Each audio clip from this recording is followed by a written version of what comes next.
ராமானுஜதயா பாத்திரம் ஞானவைராக்யபூஷணம் ஸ்ரீமத்வேங்கடநாதார்யம் வந்தே வேதாந்ததேசிகம் யோ நித்யமச்யுதபதாம்புஜயுக்மருக்மம் व्यामोहतस्ततितराणि धृणाय मेने अस्मद्गुरोर्भगवतोऽस्य दयैकसिन्धोः रामानुजस्य चरणौ शरणं प्रपद्ये कलयामि कलिध्वंसं कविं लोकदिवाकरं यस्य गोपिः प्रकाशाभिराविद्यं निहतं तमः मगायां मकरे मासे चक्रांशं भार्गवोद्भवं महीसारपुराधीशं भक्तिसारमहं भजे वीक्षावने विजयकोटिविमानमध्ये वेदान्तमृग्यं नित्यमभिरुत्यमशेषदृश्यम् हृत्तापनाशनसरस्तटपारिजातं श्रीवीरराघवमहं शरणं प्रपद्ये முனிவன்மூர்த்திமூவராகி வேதம் விரித்துரைத்த புனிதன் பூவைவண்ணன் அண்ணல் புண்ணியன் விண்ணவர்கோன் தனியன் சேயன் தான் ஒருவன் ஆகிலும் தன்னடியார்க்கு இனியன் எந்தயம் பெருமான் இவ்வுள் கிடந்தானே. ஸ்ரீமதே கனகவல்லி நாயிகா சமேத ஸ்ரீ வைத்திய வீரராகவ பரபிரம்மணே நமः. श्रीमते यतिराजनाथवल्ली नायिका समेत श्री आदिकेशव परब्रह्मणे नमः. श्रीमते भगवते भाष्यकाराय नमः. श्रीमते निगमान्त महादेशिकाय नमः. இன்றைய தினம் 108 திவ்யதேசங்களிலே தொண்டை நாட்டு திருப்பதிகளிலே ஒன்றாக கொண்டாடப்படுகிற பிரசித்தமானதான திருவள்ளூர் என்கிற திவ்யதேசத்தினுடைய கடைசி உபன்யாசம். இன்றைய தினத்தோடு இந்த திவ்யதேச வைபவமானது நல்லதொரு ரீதியிலே பூர்த்தியாகிறது. 108 திருப்பதி அந்தாதியிலே சுவாமி பிள்ளைப்பெருமாள் ஐயங்கார் ஆச்சரியமாக இந்த எம்பெருமானிடத்திலே ஒரு பிரார்த்தனை பண்றார். எம்பெருமானே, உன்னை யாரெல்லாம் வெச்சாலோ, உன்னை யாரெல்லாம் எதிர்த்தாலோ, யாரெல்லாம் உன் பேரை சொல்லி உன்னை தூஷிச்சாலோ அவளையெல்லாம் கூட போனா போறதுன்னு மன்னிச்சு ஏத்துனுட்ட. அவளையெல்லாம் கூட மன்னிச்சு அவளுடைய பாப்பங்களை நாசம் பண்ணி அவளுக்கு மோட்சமும் கொடுத்த. அப்படி இருக்கிறச்ச நான் அவளை போல உன்னுடைய பேரை சொல்லி உன்னை ஒன்னும் பரிகாசம் பண்ணல, உன்னை வெய்யல, உன்னிடத்துல அபச்சாரப்படல, உன்னோட எதிர்த்து நீயா நானா பார்த்துடலாம்னு சண்டைக்கெல்லாம் வரல, ஒரு நாளும் உனக்கு எதிராக நான் செயல்பட்டதும் இல்லை. ஆனால் என்னிடத்திலே ஒரு குறை உண்டு. என்ன குறை அப்படின்னா, என் மனசிலே நிறைய பாவங்கள் உண்டு, நல்லெண்ணங்கள் இல்லை. உளத்தனேன், வெம்மையான உள்ளத்தை உடையவன். நல்லெண்ணம் கிடையாது எனக்கு, குளிர்ச்சியான மனம் கிடையாது.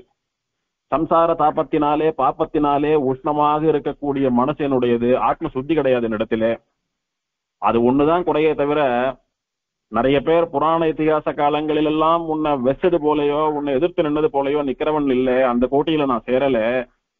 அவளையே மன்னிச்சு அனுகிரகம் பண்றச்ச எனக்கு அனுகிரகம் பண்ணக்கூடாதான்னுட்டு இந்த பிள்ளைப்பெருமாள் ஐயங்கார் சுவாமி வைத்திய வீரராக அவரிடத்திலே பிரார்த்திக்கிறார். கிட்டத்தட்ட இது நம்ம எல்லாருடைய சார்பிலேயும் சுவாமி பண்ண பிரார்த்தனை. இது நாம் அப்படிதான் இருந்துட்டு இருக்கோம். பெருமாளை வெய்யக்கூடியதான எதிர்கோஷ்டியிலையும் நாம இல்ல, பெருமாளை எதிர்த்து நிற்கக்கூடிய அபச்சார கோஷ்டியிலும் இல்ல. அதே நேரத்திலே ஆழ்வார்களைப் போல, சுவாமி ராமானுஜரை போல, சுவாமி தேசிகனைப் போல நாம் பரிசுத்தர்களாகவும் இல்லை.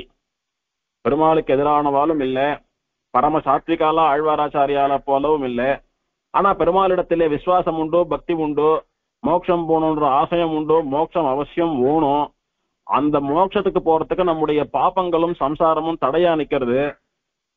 தகுதியே இல்லாத நாம மோட்சத்துக்கு போனோம்னா அதுக்கு யார் அனுகிரகம் பண்ண முடியும்? சாட்சாத் ஸ்ரீமன் நாராயணன் ஒருத்தன் மட்டுமே அனுகிரகம் பண்ண முடியும். அவனே வைத்திய வீரராகவனாக திருவள்ளூரிலே சயனித்துக் கொண்டிருக்கிறபடியினாலே எம்பெருமானே நீ அதை பண்ண வேணும் என்பதாக சுவாமி இங்கே பிரார்த்திக்கிறார். ஆச்சரியமான பாசுரம். நீர்மை கடவைதாரும் நின்னோடு எதிர்த்தாரும் சீர்மை பெற நின்னடிக்கீழ் சேர்கையினால் நேர்மையிலா வெவ்வுளத்தனேன் செய்மிகையை பொறுத்தருளி எவ்வுள் அத்தனே நீ இறங்கு. எவ்வுள் அத்தனே, திருவள்ளூர் என்கிற திவதேசத்திலே எழுந்தருளி இருக்கக்கூடிய சுவாமியே. அத்தன் அப்படின்னா தலைவன், சுவாமி, நாதன் அர்த்தம். நாம அவனுக்கு அடிமை, நமக்கு அவன் சுவாமி. சுவாமி என்கிற ஆச்சரியமான சம்ஸ்கிருத பதத்தை தான் தமிழிலே சுவாமி அழகா அத்தன் அப்படின்னு கொண்டாடுறார். எவ்வுள் அத்தனே, திருவள்ளூரிலே இருக்கக்கூடிய திருவள்ளூருக்கும் சுவாமியானவனே, எனக்கும் சுவாமியானவனே வீரராகவா, நீ இறங்கு, கொஞ்சம் இறங்கி அனுகிரகம் பண்ணு, கருணை காட்டு, கொஞ்சம் இரக்கம் காட்டு.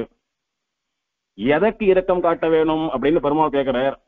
சுவாமி பதில் சொல்றார், நீர்மை கெட வைதாரும். வைதல் அப்படின்னா வெய்யறது, திட்டுறது. உன்னை கண்ணா பின்னான்னு வெச்சா வாழலாம். யார் அந்த மாதிரி வெச்சா? பெருமாளை கூட யார் வெய்யறா அப்படின்னா, பெருமாளை வெய்யறதுக்கு லோகத்துல மனுஷா இல்ல, இன்னைக்கே இருந்துட்டு இருக்கான்னா அன்னைக்கு எத்தனை பேர் இருந்திருப்பா. ஆக வெய்தவர்கள் யாரு அப்படின்னா, சிசுபாலன் முதலானவர்கள் எம்பெருமானை வெய்தவர்கள். கிருஷ்ணாவதாரத்திலே எம்பெருமானுடைய திருநாமத்தை சொல்லி வாய்க்கு வந்தபடியெல்லாம் கண்ணனை தூஷித்துக் கொண்டே இருந்தானே சிசுபாலன், அவனை குறிப்பிடுகிறார் இங்கே. அவன் கண்ணா, கிருஷ்ணா, கோவிந்தா என்று பல திருநாமங்களை சொல்லி சொல்லி கண்ணன் அப்படி, கோவிந்தன் இப்படி, கோபாலன் இப்படின்னு வெய்யின்னு வெச்சானே ஒண்ணு. அவனை எல்லாம் கூட போனா போறதுன்னு மன்னிச்சு விட்டு மோட்சம் கொடுத்தியோன்னும் அப்படின்னு சொல்லி காட்டுறாரு. அந்த மாதிரி எல்லாம் நான் இல்ல, எனக்கு போனா போறதுன்னு என்னுடைய பாவத்தை மன்னிச்சுடு. நீர்மை கட வைதார், வைதார் அப்படின்னா வெச்சார், திட்டினார்னு அர்த்தமா இருது. அது என்ன நீர்மை கட வைதார் அப்படின்னா, நீர்மை அப்படின்னு சொல்லக்கூடியது சௌலபியம், அதாவது எம்பெருமானுடைய சுலபமான தன்மை. அவன் எல்லா லோகங்களையும் படைத்து காத்து ரட்சித்துக் கொண்டிருக்கிறவனாக பெரிய சுவாமியா பரம்பொருளாக இருந்தாலும், அடியவர்கள் நமகான்னு சொல்லி அவனிடத்திலே சரணாகதி பண்ணுகிற போது நீர் பண்டத்தை போலே உருகக்கூடியவன். ஒரு ஐஸ் கட்டியை கொண்டு அப்படியே வெயில்ல வச்சோமானா அந்த ஐஸ் கட்டி எந்த ஒரு முயற்சியும் இல்லாமல் எப்படி தானா உருகி கரைஞ்சு ஓடுறதோ, அது போல ஜலயதி இதி அஞ்சலிஹி அப்படின்னு கையை கூப்பினாலே ஐஸ் கட்டி போல உருகிடுவானாம் பெருமாள். இந்த குழந்தை நம்ம முன்னால வந்து கையை கூப்பிடுத்து இதனுடைய பாவங்களை எல்லாம் போக்க வேணும், இது என்ன கேட்கறதோ அதை கொடுக்க வேணும். நாம என்ன கேட்போம்? கையை கூப்பி இதை கூட அதை கூடன்னு கேட்கணும் பெருமாள் இடத்துல. சரி, அதை கொடுக்குறேன்னு பெருமாள் ததாஸ்துன்னு அனுகிரகம் பண்ணிவிடுறாரு. ஆனா நம்ம கையை எடுக்கிறோமா? இன்னும் எடுக்கல. ஒரு முறை கையை கூப்பினத்துக்கு அது என்ன கேட்கறதோ கொடுத்துட்டோம். அச்சோ பாவம், இன்னும் கையை கூப்பின்னு இருக்கிறதே, அதுக்கு இன்னும் என்ன கொடுக்கலாம்னு பெருமாள் சங்கல்பிக்கிறான் அப்படின்றத பெரியவாள்லாம் சொல்றது உண்டு. ஆகையினாலே ஜலயதி இதி அஞ்சலிகின்னு இந்த அஞ்சலின்னு சொல்லக்கூடிய நமஸ்காரம் இருக்கிறது, கையை கூப்புறது, அது எம்பெருமானை கூட நீர்பண்டம் போலே உருக்கிவிடக்கூடிய வல்லமை உடையது அப்படின்னு சொல்றது உண்டு. அது நீர்மை. நீர்மை அப்படின்னா நீராட்டமா அப்படி உருகி போகக்கூடியது. பெருமாளை நீர்மை கட வைதல் அப்படின்னா என்ன அப்படின்னா, ஏதோ தெரியாம ரெண்டு வார்த்தை வெய்யோம். இப்ப நாமளே கூட பல சமயங்கள்ல நான் இத்தனை சேவிக்கிறேன், நான் அத்தனை பாப்பம் ஒன்றும் பண்ணல, என்னை இப்படி சோதிக்கிறாரே பெருமாள், எதுக்காக எனக்கு இந்த கஷ்டம் வருது, பெருமாள் ஏன் என்னை இப்படி பண்ணணும், ஆனாலும் பெருமாள் என்னை இப்படி எல்லாம் வச்சுட்டு இருக்க வேண்டாம் நாம சிலதெல்லாம் சொல்றோம். அதெல்லாம் மகா அபச்சாரம், சொல்றதுக்கு இல்ல. அந்த மாதிரி நாம சொல்றோமே, அதுக்கெல்லாம் பெருமாள் உடனே தண்டிச்சு நம்மளை சமாதானம் பண்ணிவிடுறானா, இல்ல நம்மளை இன்னும் கீழே தள்ளிவிடுறானா, இல்ல நம்மளை தூக்கி நரகத்துல போட்டு விடுறானா? ஒண்ணும் இல்லையே. அப்படி பலமுறை நாம புலம்பினாலும் கூட நன்னா தானே இருந்துட்டு இருக்கோம். அப்போ பெருமாளுடைய நீர்மைன்னு சொல்லக்கூடிய சௌலபியமானது அப்படியே இருக்கு. ஏதோ குழந்தை அஞ்ஞானத்தினால நம்மள ஏதோ பாவம் கஷ்டத்துல மனசு நொந்து போய் பேசுறது. சில குழந்தைகள்லாம் உடம்பு வந்து கொடுத்தோம்னா வலி தாங்காது. அம்மாவானவ என்ன பண்ணுவோம், பக்கத்துல போய் இத்த பண்ணு அத்த பண்ணு, ஒத்தடம் கொடு, சாப்பிடு, தீர்த்தம் சாப்பிடு, நான் அத்த பண்றேன் இத்த பண்றேன்னு பக்கத்துல போய் அந்த குழந்தைய தொட்டாலானா, எதுக்குமா நொய் நொய்ன்னு என்ன போட்டு ஹிம்சை பண்ணிட்டு இருக்க, தயவு செஞ்சு என்ன தனியா விடுமா அப்படின்னு அந்த அம்மா மேல எரிஞ்சு விடும் குழந்தையானது. அது எதனால் அந்த மாதிரி எரிஞ்சு விழுறது அப்படின்னா, அதனுடைய இயலாமை, ஆற்றாமை, அந்த நோயானது அதை போட்டு பாடா படுத்துறது. அதனால அந்த குழந்தைய அந்த நோயில இருந்து மீட்டு சுஸ்வஸ்தமா சௌக்கியமா பண்ணணும்னு நினைக்கிற தாயார கூட அந்த குழந்தை வெறுத்து தள்ளுறது. அதனால உடனே தாயார் வந்து, சனினே உனக்கு நல்லது பண்ணணும்னுட்டு உன்னிடத்துல நான் வந்தா என்ன நீ போய் தள்ளி போன்னு சொல்றியான்னுட்டு உடனே அந்த குழந்தைய சாத்துல விஷம் வச்சு விடுறாளான்னு நான் ஒண்ணும் கிடையாது. அப்ப அந்த தாயினுடைய எளிமை, சௌலபியம், நீர்மை கெடுவதில்லை. அப்படி எம்பெருமானுடைய எளிமையானது நாமெல்லாம் வெச்சா உடனே கெட்டு போயிடாது. உடனே பெருமாள் ஆயுதம் ஏந்திண்டு வந்து சமாதானம் பண்ணிட மாட்டான் நம்மள. அவனுடைய நீர்மைன்னு சொல்லக்கூடிய சௌலபியமே கெடும்படியா வைதான் சிசுபாலன். அத்தனை வசவு பெருமாளுக்கே கோபம் பொத்திண்டு வந்துடுத்து. என்னடா இப்படியெல்லாம் வையறிய, என்ன இது வரைக்கும் யாரும் அப்படி வச்சதே இல்லைன்னு பெருமாளே போனா போறதுன்னுட்டு 100 வரைக்கும் என்னவேன், 100க்கு மேல விஷம் வந்ததுன்னா அவன் கதையை முடிச்சே தீருவேன்னுட்டு முடிச்சான். ஆனாலும் பெருமாள் கையால போனபடியினாலே தயாசதகத்திலே சுவாமி சாதிக்கிறபடி அவனுக்கு மோட்சம் பிராப்தமாச்சுன்றதுதான் இங்க விஷயம். அங்க சிசுபாலனை சம்ஹாரம்னா பண்ணினார், அதை போய் கொண்டாடுறாரு அப்படின்னா, சம்ஹாரம் பண்ணி யமலோகத்துல நரகத்துல தெளிவுடல, திரும்ப புறக்க வச்சுடல, சாட்சாத்தவன் திருவடிவாரமான வைகுண்டத்தன்னா கொடுத்தான் அப்படின்றதான் விஷயம் இங்க. அப்படி எம்பெருமானுடைய நீர்மையை கெடும்படி வைத்தவர்கள். ரொம்ப சாதாரணமா இருக்கக்கூடியவன் பெருமாள், ரொம்ப சாந்தனா இருக்கக்கூடியவன், ரொம்ப சில்லுன்னு இருக்கக்கூடியவன். அவனுக்கே பொறுமை இழந்து ஒரு சம்ஹாரம் பண்ணியே தீர்வேன், உன் கதையை முடித்தே தீர்வேன்னு சொல்லும்படியாக அவனை கலர விடுறா பாருங்க. அதுதான் நீர்மை கெட வைதல், இருக்கிறதுலயே மகா பாபம். தூங்கிட்டு இருக்கிற சிங்கத்தை போய் எழுப்புறது. அது அத்தை பண்ணினவாலையும் போனா போறதுன்னு மன்னிச்சுட்டு அவளுக்கும் மோட்சம் கொடுத்து திருவடியில சேர்த்துட்ட. நின்னோடு எதிர்த்தாரும் ஏதோ உன்னுடைய பேரை சொல்லி கண்ணா பின்னான்னு வெஸ்டன் இருக்காம நீயா நானா பார்த்துடலான்னு தங்களுடைய சரீர பலத்தை முழுக்க பயன்படுத்தி உன்னோட எதிரில நேருக்கு நேர் ஒத்தைக்கு ஒத்த நின்று சண்டை போட்டவா ராவணன் முதலானவர்கள் எல்லாம். தேவாலயம் கூட ஒழிஞ்சு போறதுன்னுட்டு சம்ஹாரம் பண்ணி உன்னுடைய கையாலய மோட்சம் கொடுத்தாய். அதே கிருஷ்ணாவதாரத்திலே தந்தவக்சரன் உன்னோட எதிர்த்து சண்டை போட்டான். அவனையும் கூட நீ போனா போறதுன்னு ஒழிஞ்சு போறதுன்னு சொல்லி சம்ஹாரம் பண்ணி மோட்சம் கொடுத்து ஆயிடுத்து. இப்படி உன்னை வெச்சாலும் சரி, உன்னை எதிர்த்து நின்னாலும் சரி, அவளுடைய பாவங்களை எல்லாம் கூட மன்னித்து உன்னுடைய கையாலே அவளுக்கு பரமபத பிராப்தியை கொடுக்கறியோன்னு. இதெல்லாம் நான் பண்ணவே இல்லப்பா, இப்பேற்பட்ட பாவங்களை எல்லாம் நான் பண்ணவில்லை. ஆனா என்னிடத்துல என்ன குறை உண்டு தெரியுமோ? நேர்மையிலா வெவ்வுளத்தனேன். என்னிடத்திலே நேர்மை கிடையாது. உன்னாலே படைக்கப்பட்டு உன்னாலே ரட்சிக்கப்பட்டு கொண்டிருக்கக்கூடிய நான் எப்படி இருக்க வேணும்? இந்த எம்பெருமான் தான் படைச்சான், அவனாலதான் இருந்துட்டு இருக்கான், அவனுக்கு விசுவாசமாக இருக்க வேணும், எந்த விதமான எதிர்பார்ப்பும் இல்லாமல். எப்படி எம்பெருமான் நமக்கு நல்லதே பண்ணிட்டு இருக்கானோ அந்த மாதிரி நாமளும் எந்த விதமான எதிர்பார்ப்பும் இல்லாமல் அவனுக்கு பக்தி பண்ண வேண்டும் அப்படின்னு தான் நான் இருக்கணும். ஆனா நான் அப்படி இருக்கேனா? கோவிலுக்கு வரேன், கையை கூப்புறேன், ஏதோ ஒண்ணு பிரார்த்திச்சுக்கிறேன், 4 பிரதட்சணம் பண்றேன், இன்னொன்னு பிரார்த்திச்சுக்கிறேன், ஆத்துக்கு வரேன், இன்னொன்னு பிரார்த்திச்சுக்கிறேன். அந்த மாதிரி ஒரு முறை உன்னை சேவிக்கிறச்சையும் ஏதோ ஒரு ஹிடன் அஜெண்டா வச்சுண்டு இதை வேணும் அதை வேணும்னு கேட்டுன்னா உன்னை சேவிக்கிறேன். அதனால என்னுடைய மனசிலே நேர்மையானது இல்லை. ஏன் கோவிலுக்கு வரேன்னா என்னுடைய கஷ்டம் தீரணும்னு கோவிலுக்கு வரேன். இல்ல புதுசா எனக்கு ஒரு ஆனந்தம் ஒரு சந்தோஷம் வேணும்ன்றதுக்காக கோவிலுக்கு வரேன். நீ எதுவுமே எதிர்பார்க்காம எனக்கு பண்ணது போல நான் உனக்கு எதுவுமே எதிர்பார்க்காம பக்தி பண்றது இல்லை. அதனால நேர்மை இல்லாத உள்ளத்தவன் நீ, குளிர்ந்த உள்ளத்தவன். பக்தர்கள் திட்டினா கூட பரவாயில்லன்னு பேசாம செல்லுன்னு படுத்துட்டு இருக்க. நான் அப்படி இல்லை, வெவ்வுளத்தனேன், வெம்மையான உள்ளத்தை உடையவன். அத்தனை பாப்பங்கள் உஷ்ணமா என்ன போட்டு தகிக்கிறது. இந்த 2 குறைய மன்னிச்சுட்டு தீர்மை பெற என்னுடைய ஆத்மாவானது பாவங்களை எல்லாம் போக்கிக் கொண்டு தூய்மையாகி மோட்சம் போவதற்கு தகுதியாக ஆகும்படியாக அந்த சீர்மையை பெறுவதற்கு நின் அடிக்கீழ் சேர்கையினால் உன்னுடைய திருவடி வாரங்களிலே வந்து சரணடைவதற்கு, உன்னுடைய திருவடி நிழலிலே இளைப்பாறுவதற்கு அடியேன் செய் மிகையை பொறுத்து அருளி. நான் பண்ணக்கூடிய அபசாரங்கள் பாவங்கள் தெரிஞ்சோ தெரியாமலோ பண்ணக்கூடிய அத்தனையையும் க்ஷமிக்க வேணும், பொறுக்க வேணும், மன்னிக்க வேணும்.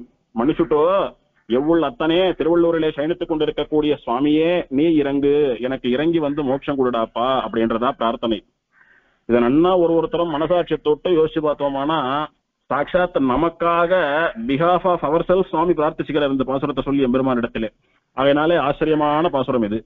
நீர்மை கடமைதாரும் நின்னோடு எதிர்த்தாரும் சீர்மை பெற நின்னடி கீழ் சேர்கையினால் நேர்மையிலா வெவ்வுளத்தனேன் செய்மிகையை பொறுத்தருளி எவ்வுள் அத்தனே நீ இறங்கு. இந்த எம்பெருமான் விஷயமாக இருக்கக்கூடிய வேற கிரந்தங்கள், அதாவது பிள்ளைப்பெருமாளியங்கார் ஒரு பாசுரம் பாடினார், திருமிழிசை பிரான் ஒரு பாசுரம் பாடினார், திருமங்கையாழ்வார் ஒரு பதிகம் 10 பாசுரங்கள் பாடினார், மடல்ல ஒரு வரி பாடினார். இது போக இந்த எம்பெருமான் விஷயமாக வேற என்ன கிரந்தங்கள் உண்டோ இவனை ஸ்தோத்திரம் பண்ணும்படியாக அப்படின்னு பார்த்தால் ஸ்ரீ கிங்குருகேச ஸ்துதி அப்படின்னு சொல்லும்படியான ஒரு சம்ஸ்கிருத ஸ்தோத்திரம் உண்டு. கிங்குருகேசன் அப்படின்னா எவ்வளவு கிடந்தான், அவன் விஷயமான துதி புகழ் மாலை, அவனுடைய பெருமைகளை எல்லாம் புகழக்கூடியதான ஸ்தோத்திரம். அந்த கிங்குருகேச ஸ்துதி சுவாமி தேசிகன் பண்ணினது அப்படின்னு ஒரு சிலர் சொல்றது உண்டு. ஆனா பெரும்பாலானவர்கள் அது சுவாமி தேசிகன் பண்ணது இல்லை, வெங்கடேச கவி என்று சுவாமி தேசிகன் பெயரை கொண்ட இன்னொரு கவியினாலே பண்ணப்பட்டதுன்னு பல பேர்.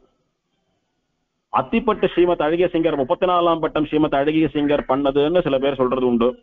ஆனால் இந்த 3 பேர்ல யார் பண்ணியிருந்தாலும் சுவாமி தேசிகனுடைய ஸ்தோத்திரத்தை போலவே சொல்லழகும் பொருளழகும் உடையதாக, அந்த ஸ்தோத்திரத்தை சொல்லும் போது கிட்டத்தட்ட சுவாமி தேசிகன் ஸ்தோத்திரத்தை சொல்வது போலவே நமக்கு ஒரு ஆனந்தத்தையும் ஏற்படுத்தக்கூடியதாக, சுவாமி தேசிகனுடைய கம்பீரமான பதங்கள், வேத விஷயங்களை சொல்லுவார் ஆனா வேத வாக்கியங்களை பயன்படுத்த மாட்டார். அப்படி சொல்லக்கூடியதான ஏற்றம். ஏன்னா வேத வாக்கியங்களை அப்படியே சொல்லிட்டா ஸ்திரீகளோ அல்லது பிராமணர் அல்லாத இத்தரர்களோ அதை சொல்லுவதற்கு இல்லை என்பதாலே வேதத்திலே சொல்லப்பட்ட சாரத்தை கொண்டு எம்பெருமானை ஸ்தோத்திரமும் பண்ண வேணும், வேத வாக்கியத்தை தகுதி இல்லாமல் வெளியே சொல்லவும் கூடாது. இது 2த்தையும் மனசுல வச்சுண்டு சுவாமி தேசிகன் ஸ்ரீசூக்தத்தை ஸ்ரீஸ்துதியாகவும் பூசூக்தத்தை பூஸ்துதியாகவும் நீலா சூக்தத்தை கோதாஸ்துதியாகவும் எல்லாம் பண்ணினது போல வேத விஷயங்களை எல்லாம் கொண்டு இந்த கிங்குருகேச ஸ்துதியை அமைத்திருக்கிறார்.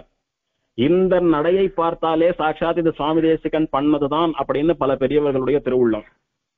சுவாமி தேசிகன் ஸ்தோத்திரங்களை போலவே இருக்கக்கூடிய பதப்பிரயோகம், வேத விஷயங்களை அப்படியே வேத பதங்களை கையாளாமல் சொன்ன அழகு, அந்த பக்தியினுடைய வெளிப்பாடு, ஞானத்தினுடைய ஆழம், சம்ஸ்கிருத பாஷையிலே நீச்சல் அடிக்கக்கூடியதான புலமை, இதெல்லாம் பார்த்தா சாட்சாத் சுவாமி தேசிகன் தான் இந்த வெங்கடேச கவின்னு முடிவுக்கு வந்த பெரியவர்களும் உண்டு. அப்படி இல்லை என்ற வாழம் உண்டு. அத்திப்பட்டை சிங்கர் பண்ணதுன்னு உண்டு. யாராக இருந்தாலும் வைத்திய வீரராக அவனிடத்திலே அளவில்லாத காதல் உடையவர்களாலே மட்டும்தான் இதை பண்ணியிருக்க முடியும். ஒரு எம்பெருமானை ஸ்தோத்திரம் பண்ணுவதற்கு யார் பண்றான்றதெல்லாம் முக்கியம் இல்லை. ஸ்தோத்திரம் ஆச்சரியமான ஸ்தோத்திரமா இருந்தா யார் பண்ணின ஸ்தோத்திரமாக இருந்தாலும் கூட சொல்லலாம். உதாரணமா நிருசிம்மனுக்கு நாம ஸ்தோத்திரம் எல்லாம் நிறைய சொல்றோம். பெரும்பாலும் நிருசிம்மன் விஷயமான ஸ்தோத்திரங்கள் எல்லாம் ருத்ரன் பண்ணினது. ருத்ரனை நாம சேவிக்கிறது இல்லை. ருத்ரன் நாம சேவிக்க கூடாதுன்னு நமக்கு சொல்றோம் நமக்கு ஸ்ரீ வைஷ்ணவனுக்கு. ஆனால் அவர் பண்ணின ஸ்தோத்திரத்தை சொல்றோம். காரணம் யார் சொல்றான்றது முக்கியம் இல்லை, சொல்லப்பட்ட விஷயம் முக்கியம். நிருசிம்மன் பரம்பொருள், அவனுடைய அருமை பெருமைகளை எல்லாம் கீர்த்திக்கப்பட்டிருக்கக்கூடியதான ஸ்தோத்திரங்கள் முக்கியம். அதனால சொல்றோம். அப்படி இருக்கிறச்ச சுவாமி தேசிகன் பண்ணாதான் சொல்லணும், இல்லைன்னா சொல்லக்கூடாதுன்றது இல்லை. யார் பண்ணினாலும் எம்பெருமான் விஷயமாக ஒரு ஸ்ரீ வைஷ்ணவ பாகவதோத்தமர் பண்ணினதானபடியினாலே அதை அனுபவிக்கக்கூடியது நம்முடைய பிராப்தம். அந்த ஆச்சரியமான கிங்குருகேச ஸ்துதி என்பது ஒன்று. இந்த எம்பெருமானுக்குன்னு பிரத்யேகமா பெரியவர்களாலே எழுதப்பட்ட ஸ்ரீ கிங்குருகேச சுப்பிரபாத்தம் என்பதாக சுப்பிரபாத்தம் 45ஆம் பட்டம் வில்லிவளம் ஸ்ரீமத் அழகிய சிங்கராலே இந்த எம்பெருமான் விஷயமாக பண்ணப்பட்ட ஸ்ரீ வீரராகவ மங்களம். இந்த எம்பெருமானுக்குன்னு அர்ச்சனை பண்ணுவதற்காக அமைந்த தல புராணத்திலே இருந்து தொகுக்கப்பட்ட ஸ்ரீ வீரராகவ அஷ்டோத்திர சத நாமாவளி என்பதாக 108 நாமாவளிகள். கிருஷ்ணாஷ்டோத்திரம், ராமாஷ்டோத்திரம் போல பொதுவாக இல்லாமல் எப்படி திருவேங்கடமுடையானுக்குன்னு ஸ்தல புராணத்திலே இருந்து தொகுக்கப்பட்ட 108 திருநாமங்கள் அவருக்குன்னு பிரத்யேகமா அமைந்ததோ, அந்த மாதிரி திருவள்ளூர் ஸ்தல புராணத்திலேருந்து தொகுக்கப்பட்ட 108 நாமாவளிகளை கொண்டதான அஷ்டோத்திரம் அது. அப்படி இதெல்லாம் அந்த எம்பெருமான் விஷயமான கிரந்தங்கள். வடலூர் ராமலிங்க வள்ளலார்னு சொல்லக்கூடியவர் போற்றி திருப்பஞ்சகம் என்பதாக ஒரு 5 பாடல்களை பாடி தனக்கு வந்த வயிற்று வலியை தீர்த்தின்றார் இந்த கஷேத்திரத்திலே. வற்புறு வினை தீர்த்த வரதா போற்றி, என் வயிற்று வலி நீக்கிய வீரராகவா போற்றி என்பதாக அவர் பாடுகிற போது அவருக்கு வந்த கடுமையான வயிற்று வலி ஒரு க்ஷணத்திலே மாயமாக மறைந்தது. அதனாலே சாட்சாத் இந்த எம்பெருமான் வைத்தியராஜன் தான், வைத்திய வீரராகவன் தான் என்பதாக அவர் சொல்லி சென்றார். அப்படின்றதா அந்த ஊரில் ஒரு வரலாறு உண்டு. இதெல்லாம் அந்த எம்பெருமான் விஷயமான கிரந்தங்கள். இப்போ அதிலே பிரதானமான கிரந்தமான கிங்குருகேச ஸ்துதி என்கிற கிரந்தத்தை அனுபவிக்கலாம். श्रीमान् वेङ्कटनाथार्यः कवितार्किककेसरी वेदान्ताचार्यवर्यो मे सन्निधत्तां सदा हृदि अयत्नसङ्कल्पितः सर्वलोकसर्गाववर्गस्थितिसंविधानम् अनादिमध्यान्तमशेषनाथं किङ्गेहनाथं शरणं भजामि. இது முதல் ஸ்லோகம். அயத்ன சங்கல்பித சர்வலோக சர்க்க அபவர்க்க ஸ்திதி சம்விதானம். எல்லா லோகங்களையும் படைப்பது, சிருஷ்டி பண்ணக்கூடியது. சிருஷ்டி பண்ணின லோகங்களை வெறும சிருஷ்டி பண்ணிட்டோம், அது எப்படியானோ அதுவே போயிட்டு போகட்டும், அதுவே சர்வைவ் ஆகட்டும்னு கண்டும் காணாமல் விட்டுடாம தான் படைத்த லோகங்களை எல்லாம் படி அளந்து காப்பாற்றுவதுன்னு சொல்லக்கூடிய ரட்சணம், சம்ரக்ஷணம். ஒரு ஜீவன் விடாம எல்லாத்தையும் காப்பாற்றுறது. அபவர்க்கம்னு சொல்லக்கூடியது அவாளுடைய ஆயுள் முடிந்த போது அவளை சம்ஹாரம் பண்ணி வேறு பிறவியிலே அவர்களை கடத்துவதுன்னு சொல்லக்கூடியதான சம்ஹாரம்னு சொல்லக்கூடியதானது அபவர்க்கம். இதெல்லாம் எப்படி பண்றான்னா ராகவன் திருவள்ளூர்ல படுத்துட்டு இருக்கிற பெருமாள் அயத்ன சங்கல்பித அப்படின்ற சுவாமி. சங்கல்பம் அப்படின்னா நினைவு, நினைச்சுட்டா போறோம். அது எப்பேற்பட்ட சங்கல்பம் அப்படின்னா அயத்ன சங்கல்பம். யத்னம் அப்படின்னா முயற்சி அப்படின்னு அர்த்தம். இப்ப அடியனுக்கு கத்திரிக்காய் ஓணும், அடியன் ஆத்துல இருந்து நடந்து கடத்தெருவுக்கு போய் பணத்தை கொடுத்து கத்திரிக்காயை வாழ்ந்து ஆத்துக்கு சேர்ந்தாதான் தலிகைக்கு கத்திரிக்காய் சித்தம். இல்ல யாரான ஆத்த தேடி கொடுத்துட்டு போனாதான் கத்திரிக்காய் சித்தமா ஆப்படுறது கைக்கு. ஆனா இவன் பசி தீர்ந்து போனோம் அப்படின்னு நினைச்சுட்டான்னா அவன் பசி தீர்ந்து போயிடும். அல்லது கத்திரிக்காய் ஓணும்னு நினைச்சுட்டான்னா கத்திரிக்காயானது தானா சிருஷ்டி ஆயிடும். அந்த மாதிரி யத்தனம் அப்படின்னா முயற்சி, அயத்தனம் அப்படின்னா முயற்சி இல்லாம இவன் எழுந்து ஒரு காரியத்தை பண்ணினாதான் அந்த காரியம் நடக்கும்ன்றது கிடையாது. நான் கொஞ்சம் யோசிச்சு பாருங்களேன். இவன் ஒரு காரியத்தையும் நம்ம போல முயற்சி பண்ணித்தான் பண்ண வேணும் அப்படின்னா ஒரே நேரத்திலே அண்ட சராச்சரங்களிலே இருக்கக்கூடிய அத்தனை ஜீவராசிகளையும் ரட்சிப்பது என்பது இவனுக்கு ஆகக்கூடிய காரியமா?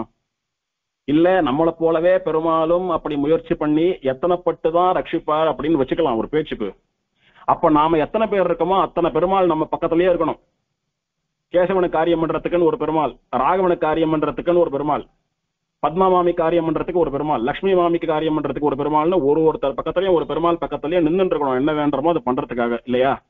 ஆனால் பெருமாள் ஒருத்தனாக இருக்கிற போது கோடிக்கணக்கான ஜீவராசிகளுடைய ஜீவனம் நடந்துட்டு இருக்கிறதுன்னா அது அத்தனையும் இருக்கிற இடத்துல இருந்துட்டே சர்வசாதாரணமா பெருமாள் அசால்ட்டா சங்கல்பிக்கிறான். அதுதான் அயத்ன சங்கல்பம், முயற்சியே இல்லாமல் வெறும் நினைவு.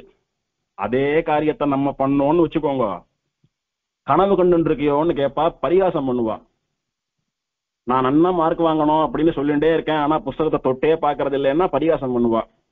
ஒரு தொழிலும் பண்ணல, ஒரு வேலைக்கும் போகல, ஆனா பெரிய கோட்டீஸ்வரனா வரணும், சமுதாயத்துல பெரிய மனுஷனா வரணும்னு யோசிச்சுட்டு இருந்தா பகல் கனவு காணறியான்னு பரிகாசம் பண்ணுவா. ஆனா அவன் எந்த காரியமும் பண்ணாமல் சாதாரணமா அப்படி யோசிக்கிற மாத்திரத்திலேயே விஷயங்கள் நடக்கிறது. இந்த பூமியானது சிருஷ்டிக்கப்பட வேணும்னு நினைச்சான், பூமி சிருஷ்டி ஆயிடுத்துன்னு வேதம் சொல்றது.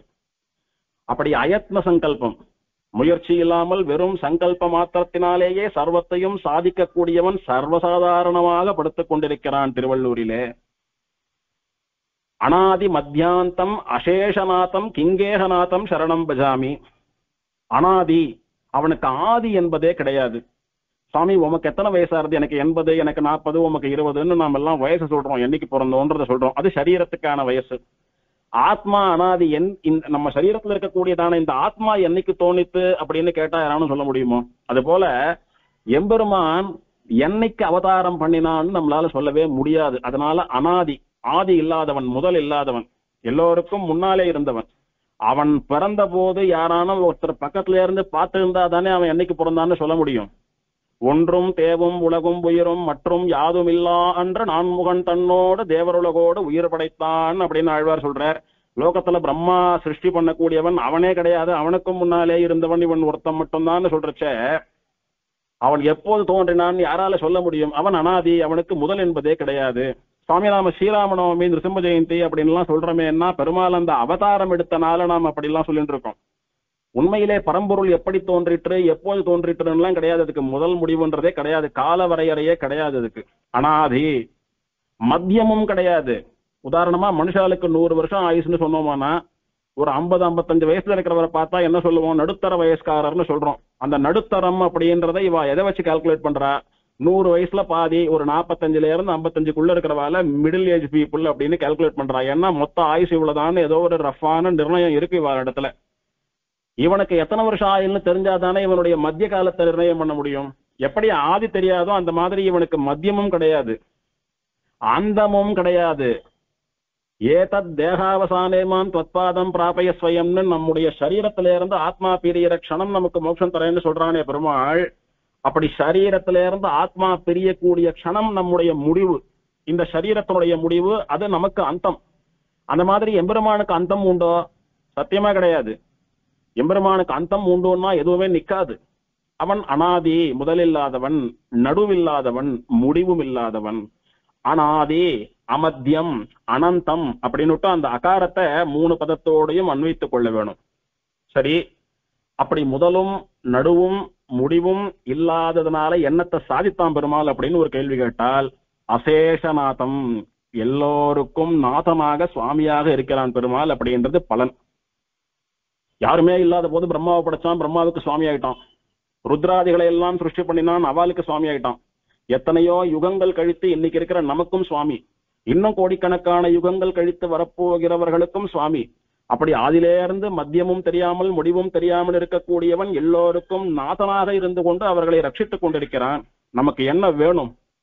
நம்மாலே ரட்சித்துக் கொள்ள முடியாது. நம்மை எல்லாம் ரட்சிப்பதற்கு ஒரு சுப்ரீம் பவர், ஒரு வசந்த தெய்வ சக்தி தேவை. அது எது அப்படின்னா, முதல் முடிவு இல்லாத பரம்பொருள் எதுவோ, ஆதி அந்தம் இல்லாத பிரபு எவனோ அவனே நம்ம எல்லாம் ரட்சிக்கக்கூடிய சுவாமியாக இருந்தால், நம்முடைய சரீர யாத்திரைன்னு சொல்லக்கூடிய இவ்வுலக வாழ்க்கையிலும் நமக்கு பாதுகாப்பு, ரட்சணம் கிடைக்கும். நம் சரீரத்துக்கு பிறகான மோட்சம்னு சொல்லக்கூடிய வாழ்க்கையிலும் நமக்கு ரட்சணம் கிடைக்கும். ஆகையினாலே அவன் பரம்பொருள். முதல் முடிவு இல்லாதபடியினாலே எல்லோருக்கும் சுவாமியாக இருந்து எல்லோரையும் ரட்சிக்கிறான். இதெல்லாம் பெருமாளுக்கு சொல்லக்கூடிய ஜெனரல் ப்ராப்பர்ட்டிஸ், பொதுவான குணங்கள். இப்ப விஷயத்துக்கு வர்றார். அவன் யார் தெரியுமோ? கிங்கேகநாதம் சரணம் பஜாமி, திரு எவ்வுள் கிடந்தான் என்கிற திருநாமத்திலே ஆழ்வார் கொண்டாடின கிங்குருகம்னு சொல்லக்கூடிய திருவள்ளூருக்கு நாதமாக இருக்கிறான் பாருங்க. அவன் தான் எனக்கும் நாதன், அசேஷநாதன், எல்லோருக்கும் நாதன். அவனை சரணமடைகிறேன், அவனை பஜிக்கிறேன், அவனை புகழ்கிறேன் அப்படின்றார். எனக்கு அவன் தான் சுவாமின்னு தெரிஞ்சுடுத்து, அவன் தான் முதல் முடிவு இல்லாதவனும் தெரிஞ்சுடுத்து, அவன் தான் சிருஷ்டி ஸ்திதி சம்ஹாரங்களை எல்லாம் பண்ணக்கூடியவனும் தெரிஞ்சுடுத்து. ஆக என்னை அவன் தான் ரட்சிக்க வேணும் என்றும் தெரிந்து விட்டது. இனி நான் பண்ண வேண்டிய காரியம் என்ன? பிரபு என்னை ரக்ஷி என்று அவனுடைய திருவடிகளிலே சரணாகதி பண்ண வேணும். அப்படி அவனை ராகவா, கோவிந்தா, நாராயணா, கேசவா என்று ஸ்தோத்திரம் பண்ணி அவனுடைய திருவடியிலே நான் சரணாகதி பண்ணுகிறேன் அப்படின்றதா முதல் ஸ்லோகமே. ஆச்சரியமான ஸ்லோகம். இப்படி சரணாகதி ஆயிடுத்து. அடுத்து என்ன சொல்ல வரார் பாருங்க. அகிருத்ரிமாணாம் வசசாம பூமிம் அகோச்சரம் பிரம்ம சிவாதிவாசாம் அஹம் ஸ்துவே கிங்குருஹநாயகத்வாம் ததாஹ்யலஜ்ஜம் ஸ்துமிதம் பசோக்திஹி. நீ பெரிய சுவாமி, என்ன ரட்சிக்கிற, உன்னை சரணாகதி பண்றேன்னு எல்லாம் சொல்லிட்டார். அது வரைக்கும் உண்மை. ஆனா இப்ப என்ன சொல்றார்? சுவாமி, நான் உன்னை ஸ்தோத்திரம் பண்ணணும்னு இந்த கிங்குருவேச ஸ்துதியை எழுத ஆரம்பிச்சிருக்கேன். ஆனா என்ன நினைச்சா எனக்கே சிரிப்பு வருது. ஏன் தெரியுமோ? உனக்கு மூச்சு காற்றா இருக்கக்கூடிய வேதமே உன்னுடைய பெருமைகள் முழுத்தையும் சொல்லணும்னுட்டு உன்னை ஸ்தோத்திரம் பண்ண வந்து முழுசா உன்னுடைய பெருமைகளை சொல்லி முடிக்க முடியாம தோத்து போய் நிக்கிறது. என்னாலே எம்பெருமான் ஸ்ரீமன் நாராயணனுடைய பெருமைகளை முழுசா சொல்லி முடிக்க முடியாதுன்னு வேதமே பின்வாங்கிடுத்து. ஆழ்வார்கள் என்ன சொல்லினா, நான்மறைகள் தேடி ஓடும் செல்வன்னு சொன்னான். என்னைக்கோ எம்பெருமானோட கூட அவதரித்த வேதங்கள் இன்னும் பெருமாளை தேடி ஓடுறது அப்படின்னா பெருமாளை முழுசுமா தெரிஞ்சுக்கிறதுக்கு. அப்ப இன்னும் தெரிஞ்சுக்கலன்னு அர்த்தமாறுது. பேர்பட்ட வேதங்களாலேயே உன்னுடைய பெருமையை தெரிந்து கொள்ள முடியவில்லை. இன்னும் ஒரு ஆழ்வார் இன்னும் ஒரு படி மேல போய் என்ன சொன்னார்? நான்மறைகள் தேடி எங்கும் காணமாட்டா செல்வன், வேதங்களாலே ஒரு நாளும் எம்பெருமானை முழுசாக தெரிந்து கொள்ள முடியாதுன்னு சொல்லிட்டாலே ஆழ்வார்கள் எல்லாம். அப்படி இருக்கிறச்ச சாதாரணமான நான் எப்படி உன்னை ஸ்தோத்திரம் பண்ணி முடிக்க முடியும்? அதனால ஏதோ சாகசமான காரியத்துல இறங்கிட்டேன். என்ன நினைச்சு எனக்கு சிரிப்பு தான்டா சுவாமி வருது. அகிருத்ரிமானாம், என்னால் ஆகாத காரியம். இந்த ஸ்தோத்திரத்தை பண்ணுவதற்கு நான் கையாளாகாதவன். வசசாம் அபூமி, உன்னை நான் ஸ்தோத்திரம் பண்ணுவதற்கான வார்த்தைகள் என்னிடத்திலே இல்லை, பண்ண முடியல. சுகநாயகத்வாம் ததாஹ்ய லஜ்ஜம் ஸ்து மிதம் பசோக்திஹி. அலும் எனக்கு ஒன்னே ஒண்ணு உண்டு. என்னன்னா, வீரராகவனை ஸ்தோத்திரம் பண்ணணும் அப்படின்ற ஒரு ஆசை மட்டும் உண்டு. ஆசை வெட்கமறியாதுன்னு ஒரு பழமொழி சொல்லுவா. அதனால வெட்கம் இல்லாம பிரம்மாவால, ருத்ரனால, வேதங்களால கூட முடியாத காரியத்தை நாம் பண்றேன்னு இறங்கி பண்ணிட்டு இருக்கேன். வெக்கம் இல்லாம ஆசைப்பட்டு இறங்கிட்டேன். அதை நீதான் தலை கட்டி வைக்க வேணும் அப்படின்னுட்டு தன்னுடைய இயலாமையை தெரிவிக்கிறார். தான் அதற்கு அசக்தன், அனர்ஹன், என்னால ஸ்தோத்திரம் எல்லாம் பண்ண முடியாது, ஏதோ ஆசைப்பட்டு இறங்கிட்டேன் அப்படின்னு சுவாமி தன்னுடைய இயலாமையை வெளிப்படுத்துறார். அடுத்த ஸ்லோகத்திலே அகிஞ்சனோ அனன்யகதிஸ்வதீய ஸ்துதிம் கரோமீதி மதிம் கரோமி கிருபாநிதே கிங்குருஹநாயகாத்யத்வமேவமேவாச முதீரயேதாஹ. உன்னை ஸ்தோத்திரம் பண்றதுக்கு எனக்கு தகுதி இல்ல, வெட்கம் இல்லாம ஆசைப்பட்டு இறங்கிட்டேன்னு சொன்னாரோ இல்லையோ. ஏன் தகுதி இல்லைன்னு அதுக்கு இப்போ ஜஸ்டிபிகேஷன் கொடுக்கிறார் சுவாமி பெருமாளிடத்துல. கிங்குருஹநாயகாத்ய, திருவள்ளூருக்கு நாயக்கனான ராகவனே, ஏன் தெரியுமா என்னால உன்னை ஸ்தோத்திரம் பண்ண முடியாது? உன்னை ஸ்தோத்திரம் பண்றதுக்கு உண்டான ஞானம் எனக்கு இல்லப்பா. வீரராகவனை ஸ்தோத்திரம் பண்ற அளவுக்கு எனக்கு ஞானம் உண்டா? நிச்சயமா கிடையாது. அக்ஞானி, மூடன் நான். சரி, ஞானம் வேண்டாம், பக்தி இருந்தா போறமே. பெருமாளை பத்தி ஆழ்வார்களுக்கு வந்த போல பாசுரம் அப்படியே பெருக்கெடுத்து வருமேன்னா பக்தியும் இல்லை எனக்கு. பக்தியும் சுத்தமா கிடையாது. நேர்மையிலாம் வெவ்வுளத்தனேன்னு பிள்ளை பெருமாள் ஐயங்கார் சொன்னது போல ஏதோ ஒரு காரியமாகணும்னு ஒரு இடத்துல வந்து நான் கையை கூப்பி, சுவாமி எனக்கு அது வேணும், இது வேணும், இந்த நோயை தீரு, கல்யாணம் பண்ணிவை, குழந்தை கூடன்னு கேட்கறனே தவிர, நம்ம ரட்சித்த பெருமாள் அங்கே சயனிச்சென்றிருக்கான்ற ஆசைகள் எல்லாம் உன்னை சேர்த்து கட்டிக்கிறதுக்காக நான் ஒரு நாளும் வரல. ஆகையினாலே ஞானமும் கிடையாது, பக்தியும் கிடையாது. சரி, இதுவரைக்கும் ஞானம் இல்லை, பக்தி இல்லைன்னா பரவாயில்ல, இனிமேல் எங்கேயாவது போய் ஞானத்தையும் பக்தியையும் சம்பாதித்து கொண்டு வந்தாவது ஸ்தோத்திரம் பண்ணலாம்னு யோசிக்கிறேன். ஆனால் எங்க போய் ஞானத்தையும் பக்தியும் சம்பாதிக்கிறதுன்னு தெரியல எனக்கு. உன்னை விட்டா யாரால எனக்கு ஞானத்தையும் பக்தியும் கொடுக்க முடியும்? ஆனா ஒன்னும் எதுவுமே முடியல, ஆசைப்பட்டு இறங்கிட்டேன், அதனால உன்னை ஸ்தோத்திரம் பண்ணியே தீருவேன் அப்படின்ற ஒரு எண்ணத்தோட இருக்கிறேன். ஸ்தோத்திரம் பண்ணணும்னு சொல்ற, ஸ்தோத்திரம் பண்ற சக்தி இல்லைன்னு சொல்ற, பக்தி இல்லைன்னு சொல்ற, ஞானம் இல்லைன்னு சொல்ற, ஸ்தோத்திரம் பண்றதுக்கு வார்த்தைகள் தெரியாதுன்னு வேற சொல்ற, ஆனா ஸ்தோத்திரம் பண்ணி தீருவேன்னு சொல்ற.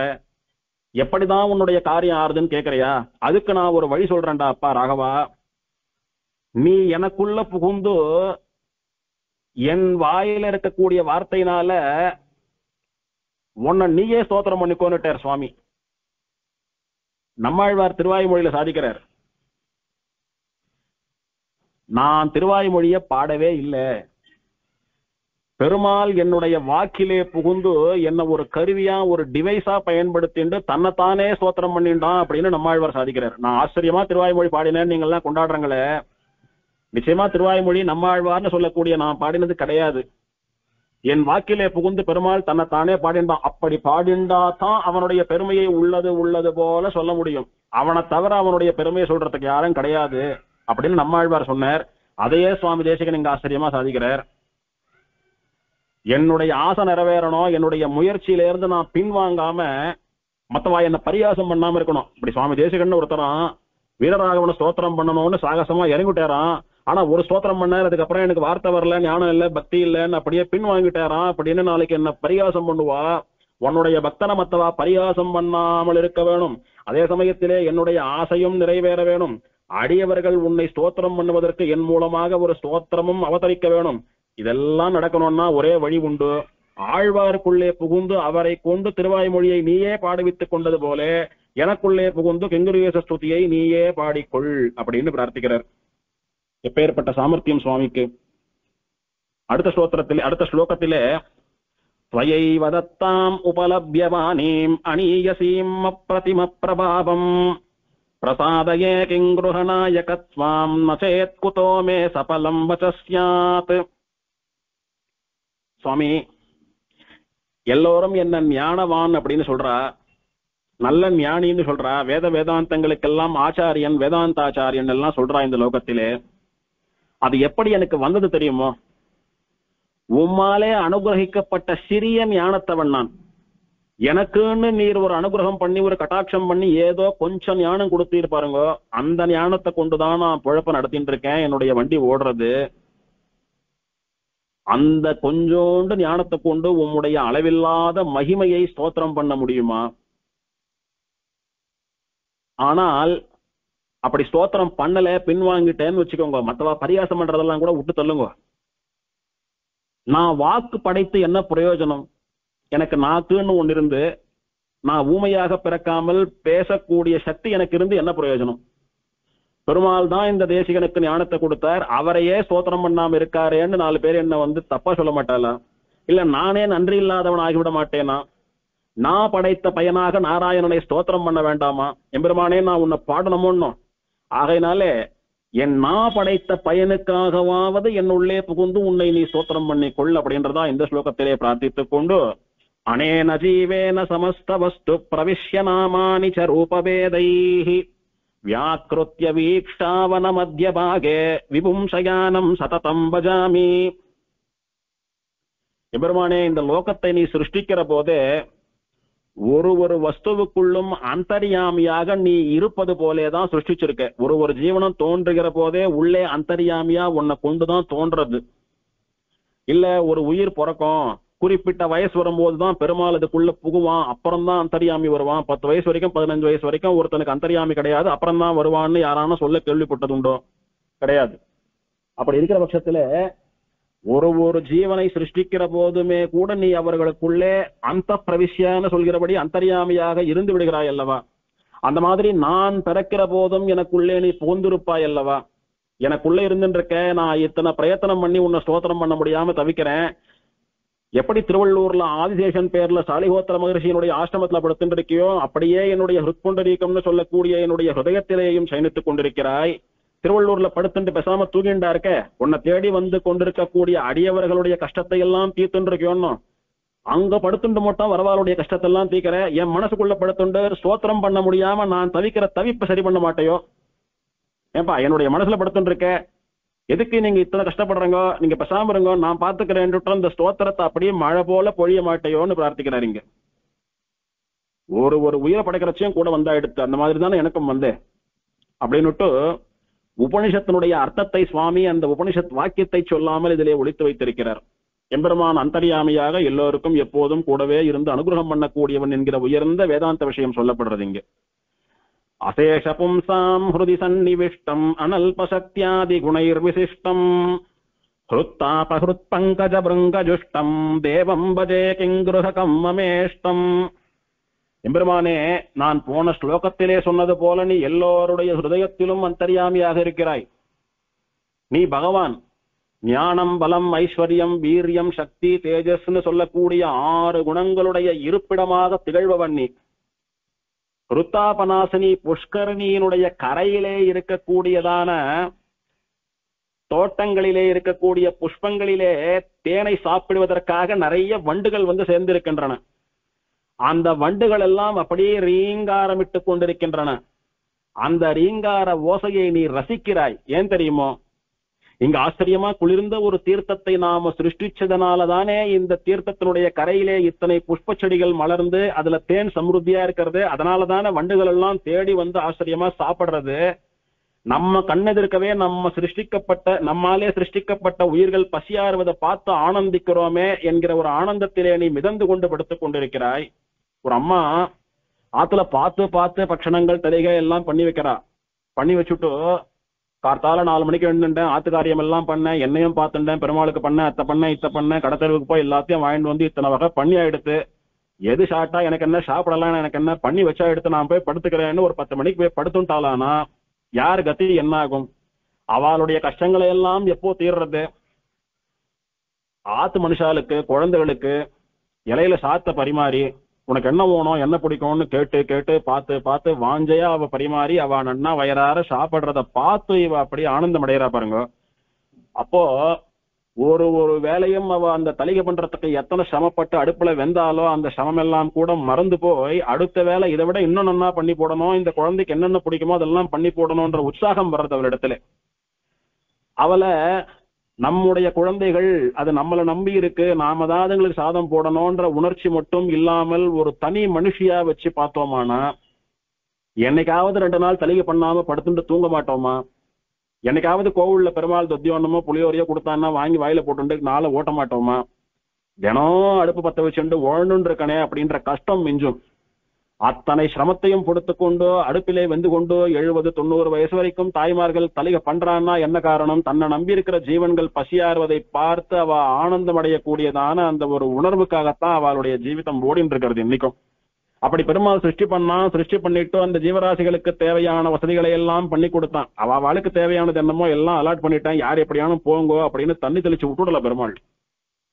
குளிர்ந்த தீர்த்தம் இருக்கிறதுனால நிறைய புஷ்ப செடிகள் சமருத்தியா இருக்கிறபடினாலே தேன் சமருத்தியா இருக்கிறது. அந்த இனிமையான தேனை சாப்பிடுறதுக்கு நிறைய வண்டுகள் வருது.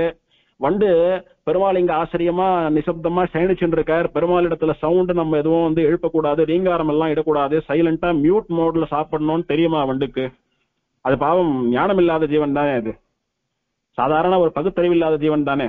அது அதனுடைய இயல்பை சொல்லி கொண்டுதான் இருக்கும், ரீங்காரம் இட்டு கொண்டிருக்கும், அப்படி கத்தின்னு இருக்கிறதாம். அந்த மாதிரி ஒரு சவுண்ட் வரக்கூடிய இடத்துல நம்மளால படுத்துட்டு தூங்க முடியுமோ? என்னைக்காவது ஒரு நாள் ஃபேன் அப்படி கரகரான்னு சவுண்ட் வந்தாவே தூங்க முடியல, என்ன இது இத்தனை சத்தம் போடுறதேன்னு வைக்கிறோம். ஃபேன் ஆஃப் பண்ணிட்டாவது படுத்துக்கலாமான்னு தோன்றது. ஒருத்தன் அத்தனை கஷ்டப்பட்டு மது கைட்டப்ப சம்ஹாரம் எல்லாம் பண்ணிட்டு அத்தனை ஆயாசமா சயனிச்சுட்டு இருக்கான் பெருமாள். அத்தனை வயசான விருத்த பிராமணனா வந்து சயனிச்சுட்டு இருக்கான் அசக்தியினாலே. அப்ப தலைமாட்டுல வண்டுகள் வந்து கொஞ்சம் கத்தின்னு இருக்குன்னா கோபம் வருமா வராதா? ஆனால் அந்த வண்டுகளினுடைய ரீங்காரத்தை கேட்டு ஆனந்தப்பட்டு கொண்டு பெருமாள் சயனிச்சுட்டு இருக்கானா. அப்படி என்ன கஷ்டம்? ஒரு தாயாரானவள் அத்தனை கஷ்டப்பட்ட குழந்தைகள் சாப்பிடுறத பார்த்து சந்தோஷப்படக்கூடியதான ஆனந்தம் தான் பெருமாளுக்கு அங்கே. ஆச்சரியமா இந்த வண்டுகள் எல்லாம் பசியாடுறது, எத்தனை நன்னா ருசிச்சு தேனை சாப்பிடுறதுன்னு பெருமாள் அதை பார்த்து சந்தோஷப்படுறான். அப்படியேதான் நமக்கு பண்ணக்கூடிய அனுகிரகங்கள். நீங்களும் நானும் பெருமாளிடத்துல போய் சேவிச்சு ராகவா இத்த கூட அத்த கூடன்னு பிரார்த்திச்சா அந்த பிரார்த்தனை நிறைவேறினா நம்ம சந்தோஷத்தை வெளிப்படுத்துவதற்காக பெருமாளை போய் சேவிக்கிறோம் பாருங்க. அப்ப பெருமாள் நினைச்சுப்பான், போன முறை வரைச்ச இந்த பையன் எப்படி வந்தது, இந்த கஷ்டம் அந்த கஷ்டம் ஏதோ மனசுல சொல்லிட்டு வந்தது, இப்ப அந்த கஷ்டத்தை எல்லாம் நாம போக்கிட்டதுனால தானே இப்ப சந்தோஷமா மலர்ந்த முகத்தோட வர்றது. இதுதான் ஊனம் நமக்கு, இதுக்காகனா இங்க வந்து படுத்துட்டோம் அப்படின்னு பெருமாள் நினைச்சுப்பான். இது ஒரு தாயாருக்கு குழந்தைகளிடத்திலே இருக்கக்கூடியதான பரிவு. அப்படியாக வண்டுகளினுடைய ரீங்காரத்தை கூட ரசித்துக் கொண்டு அந்த சப்தத்தினாலே பிரீத்தி அடைந்து கொண்டு எல்லோருடைய மனதுக்கும் இனியவனாக இருக்கக்கூடிய எவ்வுள் கிடந்தானே உன்னை நான் சேவிக்கிறேன். தேவம் பஜே கிங்குருஹகம் மம இஷ்டம், என்னுடைய இஷ்ட தெய்வமான வீரராகவனே உன்னை நான் பஜிக்கிறேன், சேவிக்கிறேன். இங்கே மம இஷ்டம், எனக்கு இஷ்டமானவன் அப்படின்னு சொல்றார். அதுக்கு காரணம் கலியன் சொன்னது, தன் அடியார்க்கு இனியன் அப்படின்னு சொன்னது. அடியவர்களுக்கு அவன் இனியவனாக இருக்கிறபடியினாலே நான் அவனுக்கு இனிமையானவன், அவன் எனக்கு இஷ்டமானவன் என்கிற பகவானுக்கும் பக்தனுக்கும் உள்ள அந்த பிரேம பாவத்தை வெளியிடுகிறார் சுவாமி இந்த ஸ்தோத்திரத்திலே.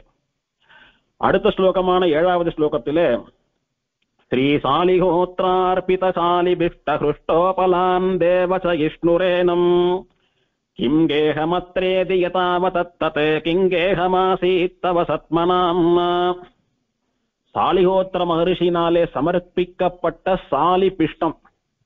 சாலி அப்படின்னா சம்பா நெல்லுன்னு பார்த்தோம், பிஷ்டம்னா மாவுன்னு அர்த்தம். சாலி பிஷ்டம் அப்படின்னா சம்பா நெல்லை கொண்டு தயாரிக்கப்பட்ட அரிசி மாவு. அந்த அரிசி மாவைத்தானே சாலிஹோத்திர மகரிஷியானவர் வயசான கிழவரா வந்த பெருமாள் வீரராகவனுக்கு சமர்ப்பித்தார். அதை சாப்பிட்டு பெருமாள் சந்தோஷப்பட்டான். தனக்குன்னு ஒரு கைப்பிடி கூட வைத்துக் கொள்ளாமல் எத்தனை அரிசியை குத்தி மாவு பண்ணினாரோ அத்தனையும் நமக்கு கொடுத்துட்டாரே, இப்பேற்பட்ட பக்தர்களிடத்துலன்னா நாம வாங்கி சாப்பிடணும்னுட்டு தன்னலமில்லாமல் உணவு படைத்த சாலிஹோத்திர மகரிஷி கொடுத்த வெறும் மாவை சாட்டே அத்தனை ஆனந்தம், அத்தனை சந்தோஷம் வந்துடுது பெருமாளுக்கு. ஆனந்தமா சாட்டார். சாட்ட உடனே என்ன தோன்றது பெருமாளுக்கு? மனம் நிறைந்து விட்டது. அதனால இந்த பக்தரிடத்திலே இன்னும் உரிமை எடுத்துக் கொள்ள வேண்டும்னு நினைக்கிறார் பெருமாள். கேட்டுட்டு சாட்டது களைப்பா இருக்கு, உண்ட களைப்ப தீர வேணும், எங்க படுத்துக் கொள்வது, உறங்குவதற்கு உரிய உள் எவ்வுள் அப்படின்னு கேட்டார். சாலிஹோத்திர மகர்ஷி இங்க படுத்துக்கோன்னு சொன்னதுனால அங்க படுத்து சயனிக்கிறார். அதனால எவ்வுள் கிடந்தான்னு சொல்லிட்டு இருக்கோம். இதுல என்ன நாம புரிஞ்சுக்கணும் அப்படின்னா, இப்ப யாரோ ஒரு சுவாமி இல்ல ஒரு மாமி ஒரு அடியவரை ஆத்துக்கு வாங்கோ அப்படின்னு கூப்பிடுறா, ஒரு வைஷ்ணவால ஆத்துக்கு வாங்கோன்னு கூப்பிடுறா. அடிக்கடி கோவில்ல பாக்குறா, திவ்யதேசங்கள் எல்லாம் பாக்குறா. சுவாமி நாம நிறைய நாள் பார்த்துட்டு இருக்கோம், நீங்க ஒரு நாள் ஆத்துக்கு எல்லாமே சாப்பிட வரணும் அப்படின்னு சொல்ற. இவரும் சரி, இத்தனை பிரீத்தியா இந்த மாமா மாமி எல்லாம் நம்ம இடத்துல ஆசையா பேசுறாளே, ஒரு நாள் அவ ஆத்துக்கு போவோம்னுட்டா அவ ஆத்துக்கு போறச்ச சாப்பிடலான்னு போறாரு. வரவேற்கிறா, வரவேற்று நன்னா தேனொழுக சிரிச்சு பேசுறா. ஒரு தீர்த்தம் கொடுக்கல, ஒரு பால் தரல, சாப்பிடுங்கன்னு சொல்லல. ஆனா அவரோ சாப்பிடணும்னு வந்திருக்கார். இவா சொன்னதை நம்பி சாப்பிடணும்னே வந்துட்டாரு. பாவம், அவருடைய மனசு எப்படி தவிச்சு போயிடும் கொஞ்சம் யோசிச்சு பாருங்க. எப்பேற்பட்ட இக்கட்டான சூழ்நிலை அது. அவர் சோத்துக்கு வழி இல்லாம வாத்துக்கு வரல, அத்தனை தூரம் பிரீத்தியா சொன்னதுனால அவள் இடத்துல இருக்கக்கூடிய ஆசையினாலே வரார் சாப்பிடணும்னுட்டு. சரி, அப்படி இல்லை, வாங்கோ உட்காந்துக்கோங்க, இந்தாங்கோ தீர்த்தம், இந்தாங்கோ மோர் தீர்த்தம் எதையோ கொடுக்குறா. சாட்டார். நன்னா தலிகை பண்றேன் சுவாமி சாப்பிடுங்கன்னு தலிகையெல்லாம் பண்ணியா எடுத்து இலையெல்லாம் போட்டா, சாதம் எல்லாம் பரிமாறின்னு இருக்கா. ஏதோ கொஞ்சம் போட்டுட்டு அவருக்கு என்ன தேவையோ, எத்தனை சாப்பிடணும்னு நினைக்கிறாரோ அதெல்லாம் நீங்கும்படியாக அவர் திருப்தியா சொந்த ஆத்துல சாப்பிடும்படியா அவரை கவனிக்கணுமா வேண்டாமா? அப்படி இல்லாம நான் இத்தனைதான் போடுவேன், ஏதோ வர சொன்னேன்னு பேருக்கு வந்துட்டுங்கோ, ஏதோ நான் பண்ண முடிஞ்சது பண்ணேன், அதோட போறோம் அப்படின்னு கேட்டா என்ன நினைப்பார்? எப்போ இலைய மூடி வச்சுட்டு எழுந்துக்கலான்னு தோணுமா தோணாதா அவருக்கு? எப்போ இங்க இருந்து போக போறோம்னு தோணுமா தோணாதா? அப்பேற்பட்ட தர்ம சங்கடம் எல்லாம் ஏற்படக்கூடாது. அப்படி இருந்தால் வந்த அதிதிக்கு மனம் நொந்து போய்விடும். இனிமேல் யாராத்துக்கும் போகக்கூடாது, பச்சை தீர்த்தம் கூட வாங்கி சாப்பிடக்கூடாதுன்னு நினைச்சுருவார் மனசுல. ஆனால் சாலிஹோத்திர மகரிஷிக்கு இந்த வயசான பிராமணர் யாருன்னே தெரியாது. இவர் சாப்பிடுறதுக்கு முன்னால அதிதி தேவோ பவான்னுட்டு அதிதிக்கு சாதம் போடணும்னு அந்த மாவை வச்சுட்டு காத்துட்டு இருக்காரு. அப்ப பெருமாள் வந்தார். 4 பாகத்துல ஒரு பாகம் அதிதிக்கு, மத்த 3 பாகங்கள் தனக்கு, ஆமடியாளுக்கு, குழந்தைக்குன்னு பிரிச்சு வச்சிருந்தார் சாலிஹோத்திரர். அப்ப அதிதிக்கு ஒரு பாகம் தானே. அந்த ஒரு பாகத்தை சாட்டா விட்டு எனக்கு போறல பசிக்கிறதுன்னு பெருமாள் கேட்டார். வந்தவர் பெருமாள்னு இதுவரைக்கும் இவருக்கு தெரியாது. இவர் என்ன சொல்லி இருக்கலாம்? நாம இருந்தா என்ன சொல்லியிருப்போம்? சுவாமி அதிதிக்கான கோட்டா முடிஞ்சு போயிடுத்து, நாங்களே 1 வருஷம் கழிச்சு இப்பதான் சோத்த கண்ணால பார்க்க போறோம், அதிதிக்கு போடாமல் பிராமணன் சாப்பிடக்கூடாதுன்னு வேதம் சொன்னதுனால உங்களை எதிர்பார்த்து காத்துட்டு இருந்தோம், அதனால தப்பா நினைச்சுக்காதீங்க, இவ்வளவுதான் இருக்கிறது, அதிதி பாகம் முடிஞ்சு போயிடுத்து, நீங்க வேற இடம் பாத்துக்கலாம்னு சொல்லி இருந்தா வந்தவர் மனசு எத்தனை தவித்து போயிருக்கும். இவர் என்ன பண்ணினார்? பரவாயில்ல என்னுடைய பாகத்தை தரையான்னு கொடுத்தார். அவர் சாட்டார். இன்னும் போறலன்னா ஆமடியாளுடைய பாகத்தையும் கொடுத்தா எடுத்து அதுவும் போறலன்னா குழந்தையினுடைய பாகத்தையும் கொடுத்தா எடுத்து வந்த மொத்தமும் தீர்ந்து போயிடுத்து. இந்த சுவாமியை தெரியாம கூட்டமே, இவரால இன்னொன்னு ஒரு வருஷம் பட்னி இருக்கும்படியா ஆயிடுத்தேன்னு மனசால கூட நினைக்கல அவர். அப்படி நினைக்காததுனாலதான் அடுத்த வருஷமும் அதே பிராமணனா அதே வயசான கிழவனா பெருமாள் வர திரும்ப. இல்ல ஆத்துக்கு கூட்டுட்டு சரியா சாதம் போடலன்னா மனசு கஷ்டப்பட்டு போனவா இன்னொரு முறை காலில் விழுந்து மன்னிப்பு கேட்டு ஆத்துக்கு வாங்கோன்னு கூட்டாலும் நம்ம ஆத்துக்கு வருவாளோ? அந்த நிலைமை தான் ஏற்பட்டிருக்கும். திரும்ப அடுத்த வருஷம் தேடி வந்து சாதம் கேட்கிறார் பெருமாள் அப்படின்னா அத்தனை தூரம் ஆசையா பக்தியா வெறும் அரிசி மாவானாலும் அத்தனை ஆசையோட சிரத்தையோட சமர்ப்பிச்சார் சாலிகோத்தர் அப்படின்றதுதான் விஷயம். அதுதான் நம்ம கத்துக்கணும் இங்க. அந்த மாதிரி பெருமாள் கேட்டார். அடுத்த வருஷமும் அப்படியே ஆச்சு. பெருமாளுக்கு இன்னும் ஆனந்தம். ஒரு வருஷம் பட்னி இருந்தவன் நாம கேட்ட உடனே குடும்பத்துக்குன்னு வச்சுட்டு இருந்த எல்லாத்தையும் கொடுத்துட்டான், இவனிடத்துல என்ன வாங்கி சாப்பிடணும் அப்படின்னு 2வது முறையும் வந்தார் சோதிக்கிறதுக்காக. 2வது முறையும் சோதிச்சார். 2வது முறையும் சாதம் மொத்தம் சாட்டா எடுத்து அரிசி மாவு மொத்தம் தீர்ந்து போயிடுத்து. இன்னும் ஒரு வருஷம் பட்னி இருக்கணும். அப்ப அவர் என்ன நினைப்பார்? ஏதோ ஒரு வருஷம் பொறுத்துட்டோம், 2வது வருஷமும் இந்த தாத்தாவால பட்னியா அப்படின்னு நினைச்சுட்டாரானா பெருமாளுடைய மனசு நோகமா நோகாதா? அப்போதும் அவர் மனசளவிலே கூட என்ன இந்த பிராமணர் 2வது வருஷமா பட்னி போடுறாரேன்னு ஒரு க்ஷணம் கூட நினைக்கல. அவர் அத்தனை உத்தமமான பாகவதர் அந்த சாலிகோத்திர மகரிஷி. அப்போ அவர் மேல இன்னும் பிரீத்தி ஜாஸ்தியா எடுத்து, அவர் மேல உரிமை இன்னும் ஜாஸ்தியா எடுத்து. இப்போ யாரோ மாமா வாத்துக்கு சாப்பிட வாங்கன்னு கூட்டம் பார்த்து பார்த்து அவருடைய பொண்ணு மாதிரி ஒரு மாமி அவருக்கு சாதம் போட்டு நல்லா கவனிக்கிறான்னு வச்சுக்கோங்களேன். தன்னுடைய பொண்ணாவே நினைச்சுருவார். அம்மா எனக்கு சாப்பிட்டது கொலைப்பா இருக்கிறது, ஒரு வாரமா படுத்துட்டு இருந்துட்டு போறேம்மா அப்படின்னு. சரி படுத்துக்கோங்க மாமா. 2 மணி நேரம் படுத்து தூங்கி ஆயிடுத்து. அம்மா எழுந்து மூஞ்சி கைகாலாம் அலம்பிக்கிறேன், எனக்கு ஒரு காஃபி கொடுமா மோர் கொடுமா, எத்தையோ வாங்கி சாப்பிட்டு போறாரோ இல்லையோ அந்த சுவாதந்திரியம் போகணும். யாருன்னே தெரியாம ஒரு தாத்துல போய் இலைய போட்டு சாப்பிடுறது மட்டும் இல்லாமல் இவருக்கு என்னென்னலாம் அப்போதைக்கு அபேட்சையா இருக்கிறதோ அதெல்லாம் வேணும்னு கேட்டு வாங்கி சாப்பிடக்கூடியதான அந்த சுவாதந்திரியம் அதிதிக்கு எந்த ஆத்திலே வருகிறதோ அந்த ஆத்துக்காராதான் அதிதி சத்காரம்னு சொல்லக்கூடிய ஆதித்யம் பண்ணுவதற்கு தகுதியானவர்கள். அவர்கள்தான் அதிதி தேவதைகளாலே பூரணமாக ரட்சிக்கப்பட்டவர்கள்னு சாஸ்திரங்கள் எல்லாம் கொண்டாடுறது. அப்பேற்பட்ட சத்காரத்தை பண்ணினார் சாலிகோத்திரர். அதனால ரொம்ப சுவாதீனம் வந்துடுத்து. சாப்பிட்டது சரி, எங்கேயோ மரத்தடியில போயெல்லாம் படுத்துக்கல, இத்தனை தூரம் பிரேமையா எனக்கு ஒரு வருஷம் பட்னியாலாலும் பரவாயில்லன்னு குடும்பத்துக்குன்னு வச்சுட்டு இருந்த மாவெல்லாம் கொடுத்துட்டீர், அந்த ஒரு பிரீத்தியில கேட்கிறேன் உம்மாத்திலேயே படுத்துக்கிறேன் அப்படின்னா சரி படுத்துக்கோன்னு விட்டார் பெருமாள் மகரிஷி, சாலிகோத்திர மகரிஷி. சரின்னு பெருமாள் மனசு உகந்து படுத்துட்டு இருக்காருங்க. அப்படி எங்கு மனசு உகந்து பெருமாள் படுத்துட்டு இருக்கானோ, எந்த இல்லத்திலே எம்பெருமானவன் முழு உகப்போட முழு பக்தியோட முழு டெடிகேஷனோட ஆராதனம் பண்ணப்படுறானோ அங்கதான் பெருமாள் ஆனந்தமா படுத்துப்பான். அப்படி சாலிகோத்திரர் அன்போடு கூட கொடுத்த சம்பா நெல் அரிசியிலே பண்ணப்பட்ட மாவை சாப்பிட்டு விட்டு அவருடைய இல்லத்திலேயே உரிமையோடு கூட படுத்துக்கொண்டு நிம்மதியா இருந்துட்டு இருக்கான் பெருமாள். இன்னொருத்தர் ஆத்துல இருக்கமே, இன்னொருத்தர் கையை எதிர்பார்த்து சாப்பிட காத்துட்டு இருக்குமே என்ற கூச்சமே இல்லாமல் இருக்கான்னா என்ன அர்த்தம்? தன்னுடைய சொந்த ஆத்துல இருக்கிறத போல இருந்துட்டு இருக்கான் பெருமாள். அதனாலதான் வரக்கூடிய அடியவர்களை எல்லாம் எந்த விதமான சங்கோஜமும் இல்லாமல் பெருமாள் ரட்சிக்கிறான், கேட்கறதெல்லாம் கொடுத்துட்டு இருக்கான் அப்படின்னு சுவாமி கொண்டாடுறார்.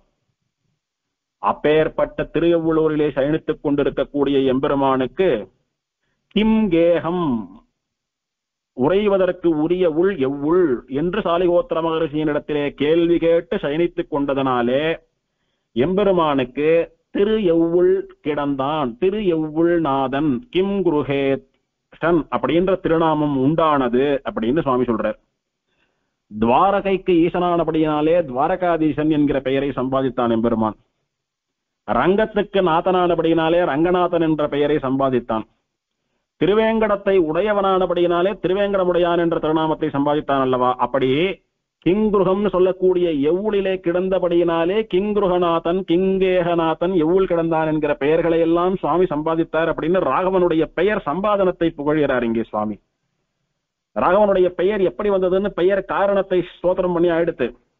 அடுத்த ஸ்லோகத்திலே பத்மா மஹீலாலித பாத பத்மம் பத்மாசனாதிஷ்டித நிம்னநாபிம் சயானமாக்ரம்ய புஜங்க தல்பம் கிங்கேக சத்மானமகம் நதோஸ்மி. பெருமாள் அங்கே சயனித்துக் கொண்டிருக்கக்கூடியதான காட்சியை தியானம் பண்றார் சுவாமி. பத்மா அப்படின்னா ஸ்ரீ மகாலட்சுமி, ஸ்ரீதேவி பெரிய பிராட்டியார். மஹி அப்படின்னா பூமி தேவி. ஸ்ரீதேவி பூமி தேவி ஆகிற 2 உபயநாச்சிமார்களாலே லாலித பாத பத்மம். அப்படியே அவ எம்பெருமானுடைய திருவடி கிட்டக்க உட்கார்ந்துண்டு பெருமாள் கால் மாட்டுல உட்கார்ந்துண்டு பெருமாளுடைய காலை அப்படி பஞ்சு போல இருக்கக்கூடிய தங்களுடைய மென்மையான கைகளாலே புடிச்சு விட்டுன்ற காலம். இத்தனை வயசுல இவ்வளவு தூரம் நடந்து சாலிஹோத்திர மகர்ஷியினுடைய ஆசிரமத்தை தேடி வந்த பெருமாளுக்கு கையில தடிய ஊனிண்டு வந்த கிழவருக்கு காலில் இருக்கக்கூடிய வழியெல்லாம் போக வேண்டும் என்பதாக சுகம் ஏற்படும்படியா ஸ்ரீதேவியும் பூமிதேவியும் பெருமாளுடைய திருவடிகளை தங்களுடைய மடியிலே வைத்துக் கொண்டு ஆச்சரியமா புடிச்சு விட்டுருக்கா. அல்லது மதுகைட்டப்பன் முதலான மகா பொல்லாத ராட்சசர்களை எல்லாம் யுத்தம் பண்ணி அவளை சம்ஹாரம் பண்ணின மா வீரன் அவனுடைய திருமேனிக்கு களைப்பு உண்டோ இல்லையோ? நிச்சயமா களைப்பு இருக்க மொழியோ. சண்டை போட்டவாளுக்கு 1000 பேர் அடிச்சிருந்தாலும் 10 பேராண்டு அடி வாங்கின களைப்பு இருக்க மொழியோ. அந்த களைப்பு போக வேண்டும் என்பதற்காக எம்பெருமானுடைய திருவடியை தங்களுடைய மடியிலே வைத்துக் கொண்டு ஸ்ரீதேவியும் பூமி தேவியும் லாலனம் பண்ணி கொண்டிருக்கிறார்கள். குழந்தையுடைய காலை பிடிச்சு விடுறாப்புல பிடிச்சு விட்டுருக்கா. அது பெருமாளுடைய திருவடியின் பெருமை. அண்ட சராச்சரங்களுக்கும் தாயாக இருக்கக்கூடிய ஸ்ரீதேவியும் பூமி தேவியும் பிடித்து விடக்கூடிய திருவடிகளை உடையவன் பெருமாள். இவன் காலை தவிர வேற யார காலை பிடிப்பாவா? அவ பிடிக்கிறான்னா அது இவன் காலம் மட்டும்தான். அப்பேற்பட்ட பெருமை இவனுடைய திருவடிக்கு உண்டு. சரி, இது திருவடியினுடைய பெருமையை சொல்லியா எடுத்து பெருமாளுடைய நாபின்னு சொல்லக்கூடிய தொப்புளுடைய பெருமையை சொல்ல வேணும். எப்பேற்பட்ட தொப்புள் அது? பத்மாசனாதிஷ்டித நிம்னநாபிம். பத்மாசனன் அப்படின்னா தாமரையை ஆசனமாக கொண்டவன், அதாவது பிரம்மாவுக்கு பெயர். அந்த பிரம்மாவாலே அதிஷ்டானம் பண்ணப்பட்ட நாபியை உடையவன். அப்படின்னா பிரம்மா எம்பெருமானுடைய நாபியிலே அமர்ந்து கொண்டிருக்கிறான். பர்மனண்டா உட்கார்ந்துட்டான், இங்க இருந்து காலி பண்ண மாட்டேன்னு உட்கார்ந்துட்டான். சொல்ல போனா பிரம்மா பெருமாளாலே படைக்கப்பட்ட ஒரு ஜீவன் தானே. அவனுக்கு எப்படி சிருஷ்டி பண்ணக்கூடிய சக்தி இருக்கு அப்படின்னு யோசிச்சு பார்த்தோம்னா, எம்பெருமானாலே சிருஷ்டி பண்ணப்பட்டாலும் கூட எம்பெருமானுடைய திருமேனி சம்பந்தம் உடவே இல்லை பிரம்மாவுக்கு. இன்னைக்கும் பிரம்மா எங்க இருந்து இருக்கான்? எம்பெருமானுடைய நாபியிலிருந்து வரக்கூடிய தாமரை மேலதான் உட்கார்ந்து இருக்கான். அப்ப எம்பெருமானுடைய திருமேனி சம்பந்தமானது தாய்க்கும் குழந்தைக்கும் இருக்கக்கூடிய தொப்புள் கொடி உறவை போல எம்பெருமானுக்கும் இவனுக்கும் தாமரை கொடி உறவானது இன்னைக்கும் இருந்துட்டு இருக்கிறது. அதனால எம்பெருமானுடைய சக்தி அப்படியே இந்த தாமரை தண்டு மூலமா பிரம்மாவுக்கு டிரான்ஸ்பர் ஆகுதுன்னு புரிஞ்சுக்கணும் இன்னைக்கு டெக்னாலஜிக்கு நாம. அதனாலதான் பிரம்மாவை சிருஷ்டி பண்ண முடியறது. அப்படி பிரம்மாவை உற்பத்தி பண்ணினதா தொப்புளை உடைய பெருமை. இதுல என்ன சுவாமி பெருமை அப்படின்னா, பிரம்மாவானவன் தான் உலகத்தை எல்லாம் படைக்கிறான்னு சொல்றோம். அந்த பிரம்மாவையே படைச்சதுன்னா எப்பேற்பட்ட தொப்புள் அது அப்படின்னு அந்த நாபியனுடைய பெருமை. பத்மாசன அதிஷ்டித நிம்ன நாபிம் சயானமாக்ரம்ய புஜங்க தல்பம் கிங்கேக சத்மானமகம் நதோஸ்மி. ஆதிசேஷன் பேரில போகங்களை அனுபவிப்பது போலே சயனித்துக் கொண்டிருக்கக்கூடிய எவ்வுள் கிடந்தானே உன்னை வணங்குகிறேன். ஆதிசேஷன் எம்பெருமானுக்கு படுக்கையாக இருக்கக்கூடியவன். அந்த புஜங்கம்னு சொல்லக்கூடிய ஆதிசேஷனை தல்பமாக படுக்கையாக கொண்டு பெருமாள் சயனித்துக் கொண்டிருக்கிறான். அது எப்பேற்பட்ட சயனம் அப்படின்னா போக சயனம். புஜங்க சயனம்னு திருவள்ளூர்ல பெருமாளுக்கு ஆர்த்தி பண்ணி சேவை பண்ணி வைக்கிறச்ச ஆதிசேஷன் பெயர்ல படுத்துட்டு இருக்கார். புஜங்க சயனம்னு சொல்லுவான். புஜங்கம் அப்படின்னா திருவனந்தாழ்வானுடைய பெயர், பாம்புக்கு பெயர். அது மேல படுத்துட்டு இருக்காருன்னு ஆறுது. ஆனா பாம்பு மேல படுத்துட்டு இருந்தாலும் பெருமாள் படுத்துக்கிற போர்ஸை வச்சு என்ன சயனம்னு சொல்றது உண்டு. உதாரணமா திருக்குடந்தை பெருமாளுக்கு ஆழ்வாரிடத்திலே எழுந்து பேசுவதற்கு முயற்சி பண்ணுவது போல இருக்கிறபடினாலே ஏதோ ஒரு உத்தியோகம் பண்றவா படுத்துட்டு இருந்து அப்படி எழுந்துக்கிற பொசிஷன்ல இருக்கிறபடினால உத்தியோக சயனம்னு சொல்றது உண்டு அங்கே. அந்த மாதிரி இங்க என்ன செய்யணும்னா போக சயனம். என்ன போகம்? 2 நாள் 3 நாள் அப்படி பெருமாளுடைய உற்சவம்னு ராத்திரி பகல் சுத்தியா எடுத்து, தூக்கம் இல்ல, ஆகாரம் இல்ல, உடம்புக்கு சரியான ஓய்வு கிடைக்கல, உற்சவம் எல்லாம் முடிஞ்சு போயிடுத்து. என்ன பண்ணுவோம்? சாப்பிடுறமோ இல்லையோ நன்னா தீர்த்தாமாடிட்டு வந்து படுத்தோம்னா தொடர்ந்து ஒரு 8 மணி நேரம் 10 மணி நேரம் கை காலெல்லாம் அடிச்சு போட்டாப்புல படுத்துட்டு ஆழமா தூங்கினோம்னா உடம்பு சுஸ்தமா இருதோ இல்லையோ, அது ஒரு போகம். இத்தனை நாள் சரியான நித்திரை இல்லாதபடியினாலே தினம் 6 மணி நேரம் 8 மணி நேரம் தூங்குறவன் 10 மணி நேரம் தூங்குறான், வழியில் அசதியில மறந்து. அது கூடுதலா தூங்கக்கூடியதானது போகம் இவனுக்கு. ஆயிரக்கணக்கான வருஷங்கள் மதுகைட்டபாலோட நின்று சண்டை போட்டு அந்த உடம்பு வழியெல்லாம் தீர எம்பெருமானுக்கு சில போகங்கள் தேவைப்படுறது. என்ன போகம் தேவைப்படுறது? அவன் அடிக்கிறச்ச எந்தெந்த ஆயுதத்தை கொண்டு பெருமாளை எப்படியெல்லாம் தாக்கினானோ அதெல்லாம் அவன் திருமேனிக்கு நோவு வந்திருக்குமோ இல்லையோ. ராமாவதாரத்திலே கரதூஷணாதிகள்லாம் பெருமாள் பெயர்ல எரிந்த ஆயுதங்கள் பானங்கள் இதெல்லாம் பெருமாள் திருமேனி முழுக்க புண்ணா போயிடுத்து. சீதா பிராட்டி உடம்பெல்லாம் புண்ணோட இருக்கக்கூடிய பெருமாளை பார்த்து அப்படி சேர்த்து ஆலிங்கனம் பண்ணிக்கிறான். நமக்கே ஒரு காயம் வந்துடுத்து, ஒரு புண்ணு வந்துடுத்து, ஆசையா போய் அச்சோ உனக்கு எப்படி காயம் வந்துடுத்து அப்படின்னு சேர்த்து கட்டிண்டோமானா என்ன ஏற்கனவே நான் வழியில் அவசப்பட்டு இருக்கேன், போராதுன்னு நீ வேற போட்டு படுத்துறியன்னு எரிஞ்சுதான் உழுவா புறத்தையார். ஆனா உடம்பெல்லாம் பெருமாளுக்கு காயமாவே இருக்கிறது, காயம் முழுக்க காயம், சரீரம் முழுக்க காயம் பெருமாளுக்கு. அப்படி இருக்கிற போது சீதா பிராட்டி போய் சேர்த்து கட்டிக்கிறா.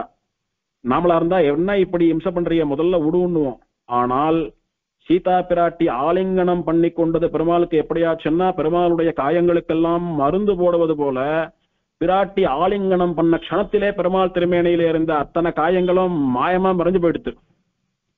அப்படி அணைத்து கொண்டு தன்னுடைய திருமேனி ஸ்பர்சத்தினாலே ஆலிங்கனத்தினாலே பிராட்டியானவள் பெருமாளுக்கு மருந்தாக அமைந்தாள். அது ஒரு போகம். அந்த மாதிரி போகத்தை இங்கு ஸ்ரீதேவியும் பூதேவியும் பெருமாளுடைய திருவடிக்கு அருகே அமர்ந்து கொண்டு தங்களுடைய மடியிலே பெருமாளுடைய திருவடியை வச்சுண்டு புடிச்சு விட்டு இருக்கா. ஆதிசேஷன் அப்படி கரடுமுரடான ஆயுதங்களாலே பெருமாள் மேனியில மதுகைட்டவர்கள் முதலான ராட்சசர்கள் எல்லாம் போட்டு பெருமாளை அடிச்சா அதெல்லாம் பெருமாள் உடம்பெல்லாம் வலி. பெருமாள் திருமேனியில எங்க ஒரு விரலை வச்சாலும் வலிக்கிறது பெருமாளுக்கு பாவம். அப்ப அவர் படுத்துக்கிற மெத்தை எப்படி இருக்கணும்? நன்னா ஃபோம் பெட் போல, இலவம் முஞ்சு மெத்த போல புசு புசுன்னு இருக்க வேண்டாமா? திருவனந்தாழ்வானை காட்டிலே இன்னும் சொகுசான மெதுவான மிருதுவான மெத்தை உண்டோ? ஆகையினாலே ஒசந்த சாஃப்ட் பெட்டான, சாஃப்டஸ்ட் டு த கோர் பெட்டான திருவனந்தாழ்வான் மேல பெருமாள் சயனிச்சுருக்கார். ஆகையினாலே இந்த போகங்களை எல்லாம் அனுபவித்துக் கொண்டு சயனித்துக் கொண்டிருக்கக்கூடிய சயனம் போக சயனம். அப்படி சயனிச்சென்றிருக்கிற பெருமாளுடைய சயனத்தை கொண்டாடுகிறார். பெருமாளுடைய திருமேனியை வர்ணித்து தியானம் பண்ணுகிறார். இங்கே பத்மா மஹீலாலித பாத பத்மம் பத்மாசனாதிஷ்டித நிம்னநாபிம் சயானமாக்ரம்ய புஜங்க தல்பம் கிங்கேஹ சத்மானமஹம் நதோஸ்மி. பெருமாளுடைய திருமேனியை வர்ணிச்சா எடுத்து அடுத்தது எதுக்காக பெருமாள் இங்க வந்து சயனிச்சென்றிருக்காருன்னு பெருமாளுடைய சரித்திரத்தை நினைவு கூறுகிறார். இங்க விஸ்மேரமாசீத் புவனம் த்வதீயத் சரித்திரம் அன்வீக்ஷ்ய சிரப்பிரவருத்தம் கிங்கேஹநாதாசுர கைடபாதி நிபர்ஹணார்த்தம் கில சர்வசக்தே. நாம 9 உபன்யாசமா பெருமாளுடைய ஸ்தல புராணத்தை அனுபவித்தோம். அதனால பெருமாள் எங்க எப்படி வந்தார், எதுக்காக வந்தார்னு தெரியறது. ஆனா ஸ்தல புராணத்தையே அனுபவிக்காம ஒருத்தர் நேர கிங்கிரேச ஸ்துதியை படிச்சுதான் ராகவனை தெரிஞ்சுக்கணும்னு வராருன்னு வச்சுக்கோங்க.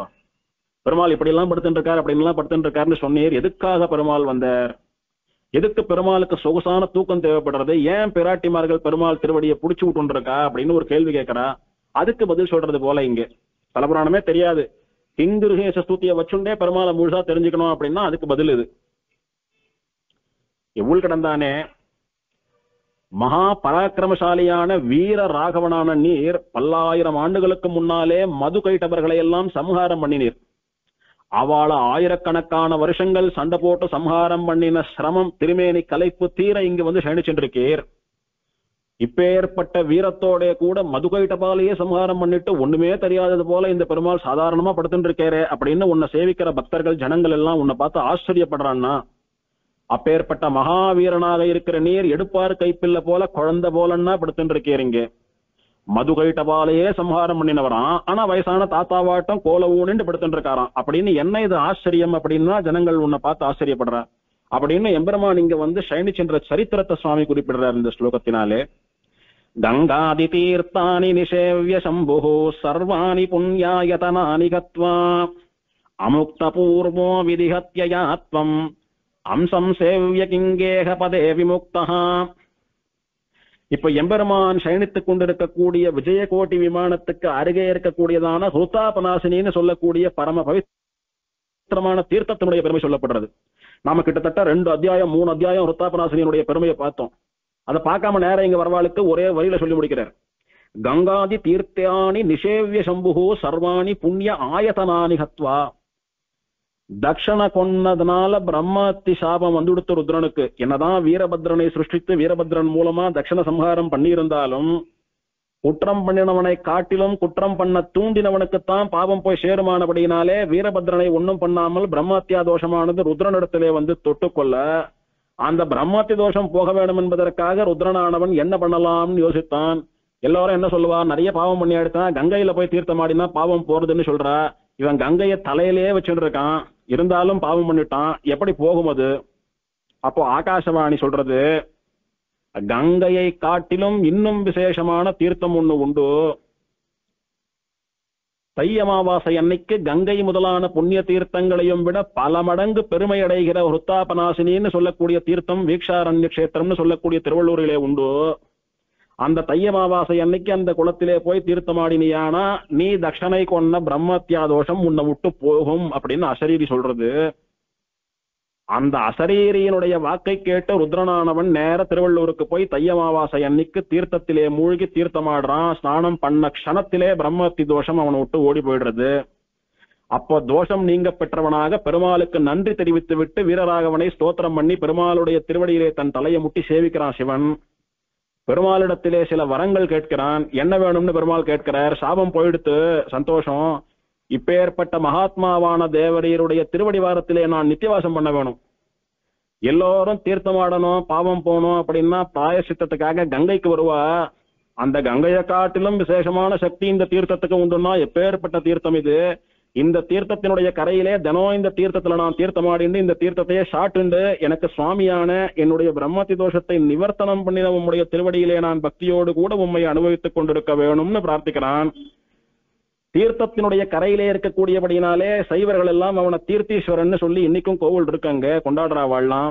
அப்படி எம்பெருமானுடைய திருவடிவாரத்திலே அவனை தியானம் பண்ணி கொண்டு ருத்ரன் இருக்கிறானுங்க. அந்த ருத்ரனின் பொருட்டு தை அமாவாசை அன்னைக்கு கங்கை முதலான தீர்த்தங்களை காட்டிலும் அற்புதமான சக்திகளை எல்லாம் உடையதாக ஹிருத்தாபநாசினியை பண்ணினது யாரு அப்படின்னா கிங்கேக பதிகி, எவ்வுள் கிடந்தான், எவ்வுளுக்கு நாதனான வீரராகவன். ஹிருத்தாபநாசினி தீர்த்தத்துக்கு அப்படி ஒரு சக்தி வந்ததுன்னா வீரராகவன் சயனித்துக் கொண்டிருக்கிறதுனால அந்த சக்தி. ஸ்ரீரங்கத்து காவிரிக்கு எப்படி பெருமை? ரங்கநாதனுடைய ஸ்பரிசத்தினாலே பெருமை. சுவாமி புஷ்கரணிக்கு என்ன பெருமை? திருவேங்கடமுடையானுடைய திருவடிகளை தீண்டுவதாலே பெருமை.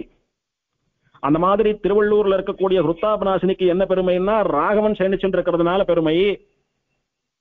இப்பேற்பட்ட தீர்த்தத்துல தீர்த்தமாடிதானே ருத்ரனே தன்னுடைய பிரம்மத்திய போக்கின்றார். அதனால நேரம் வந்து தீர்த்தமாடிட்டு தீர்த்தத்தை சேவிச்சுட்டு போனா போறோம் அப்படின்னு ஒருத்தன் நினைச்சுண்டாளானா அவன் பைத்தியம். ஏன்னா அந்த தீர்த்தத்துக்கு அந்த சக்தியை கொடுத்ததே படுத்துட்டு இருக்கிற தெய்வம் தான் அப்படின்னு அந்த தீர்த்தத்துக்கும் மூலமான உன்னை புரிந்து கொண்டு உன் மகிமையை புரிந்து கொண்டு உன்னிடத்திலே பக்தி பண்ண வேணும். யாரை போல? ருத்ரனை போல. ருத்ரன் என்ன பண்ணிருக்கலாம்? இந்த தீர்த்தம் தானே நம்முடைய பிரம்மத்தி தோஷத்தை போக்கித்துன்னு அந்த தீர்த்தத்தையே சேவிச்சுண்டு அங்கேயே உட்கார்ந்து இருக்கலாமோ இல்லையோ? ஆனா என்ன கேட்கறான்? அந்த தீர்த்தத்துக்கு அந்த சக்தியை கொடுத்த உம்ம சேவிச்சுண்டு உம்முடைய திருவடி வாரத்துல வாசம் பண்ணணும்னு கேட்கறது நமக்கெல்லாம் பாடம். நேரா போனோமா, அந்த குளத்துல குளிச்சோமா வந்தோமான்னு கிடையாது. குளத்துல குளிச்சுட்டோ பெருமாளை போய் சேவிச்சாதான் நமக்கு காரியம்.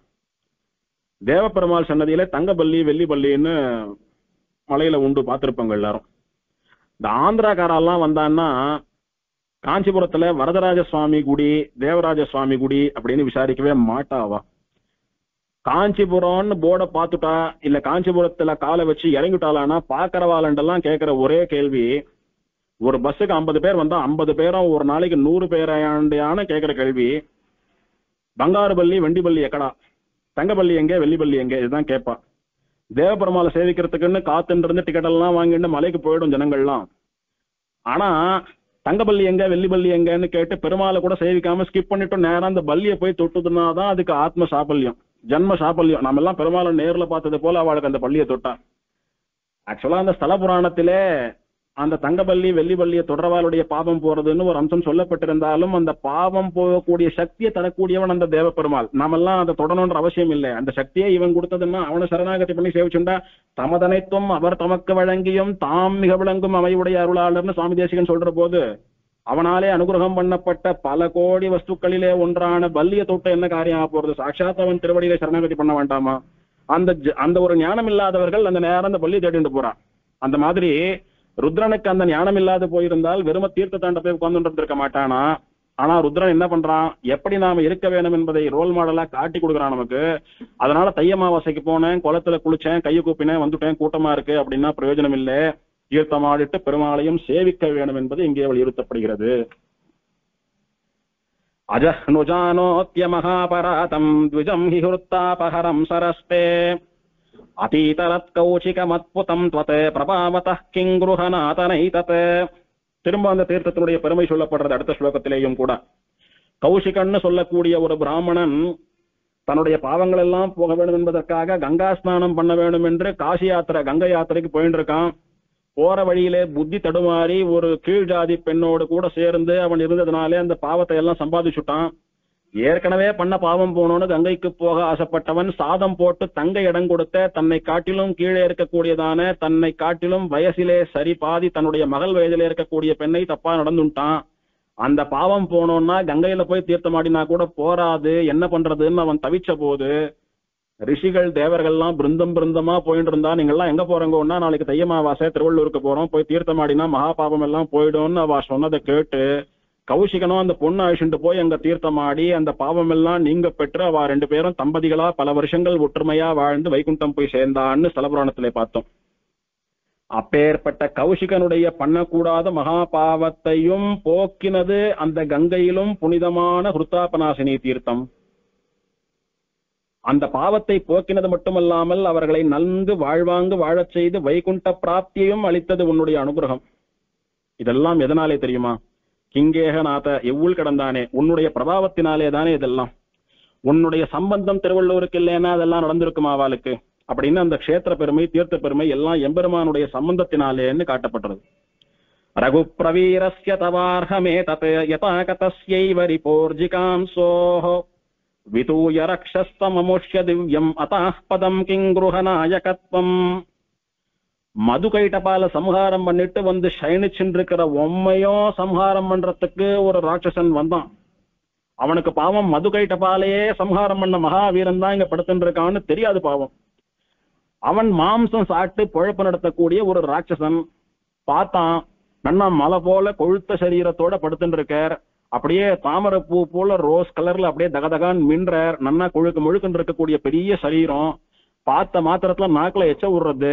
நமக்கெல்லாம் அக்கார வடிசில பார்த்தா நாக்குல எச்சல் விடுறது போல பெருமாள் திருமேனியை பார்த்தா பெரிய மாம்சம் மேல படுத்துட்டு இருக்குன்னு அவன் அப்படின்னு நாக்குல எச்சல் விட்டுண்டு கிட்டக்க வரான். தூங்கின்னு இருக்கான், பரவாயில்ல, மூச்சுட்டு இருந்தா கூட என்னை விட்டுடு, என்னை காப்பாத்து அப்படின்னு ஓடுவான். அவன் பின்னாடி திறத்துண்டு போய் அவனை சமாதானம் பண்ணியாவது சாப்பிட வேண்டியிருக்கும், அத்தனை முயற்சி பண்ண வேண்டியிருக்கும். ஆனா இவன் பாவம் நிம்மதியா தூங்கிட்டு இருக்கான். ஒரே போடு வாங்கி வாயில போட்டு போயிட்டே இருக்கலாம் அப்படின்னு அவன் தப்பா நினைச்சுட்டான். பெருமாளை பார்த்து ஒரு தப்பு எனக்கு போட்டுட்டான் அவன். அந்த ராட்சசன் தன்னுடைய ஆயுதத்தினால பெருமாளை ஒரு போடலான்னு பெருமாள் கிட்டக்க வந்தான். வந்தால் பெருமாளை சுத்தி ஆச்சரியமா ஒரு மின்சார வேலி போல ஒரு சக்தி அப்படி வந்து நடுவுல ஒரு ரவுண்டு போல பெருமாள் அப்படி சூழ்ந்து நிறுத்து. அந்த லேயர் அந்த பவுண்டரிக்கு மேல அவனுடைய ஆயுதம் வரவே முடியல. அவனால அந்த பவுண்டரிக்கு மேல தாண்டி பெருமாளை போய் தொட முடியல. ஒரு பாதுகாப்பு வேலி போல அப்படி சினிமால எல்லாம் காட்டுற போல அப்படி ஒரு லைட் அப்படி சூழ்ந்து நிக்கிறது, ஒரு ஜோதி. அது இவன் எத்தனை ஆயுதத்தை பயன்படுத்தினாலும் அந்த ஆயுதத்தை செயலிழக்க பண்றது, இவனையே செயலிழக்க பண்றது. படுத்துட்டு இருக்கிறது சாதாரண மனுஷன் இல்ல.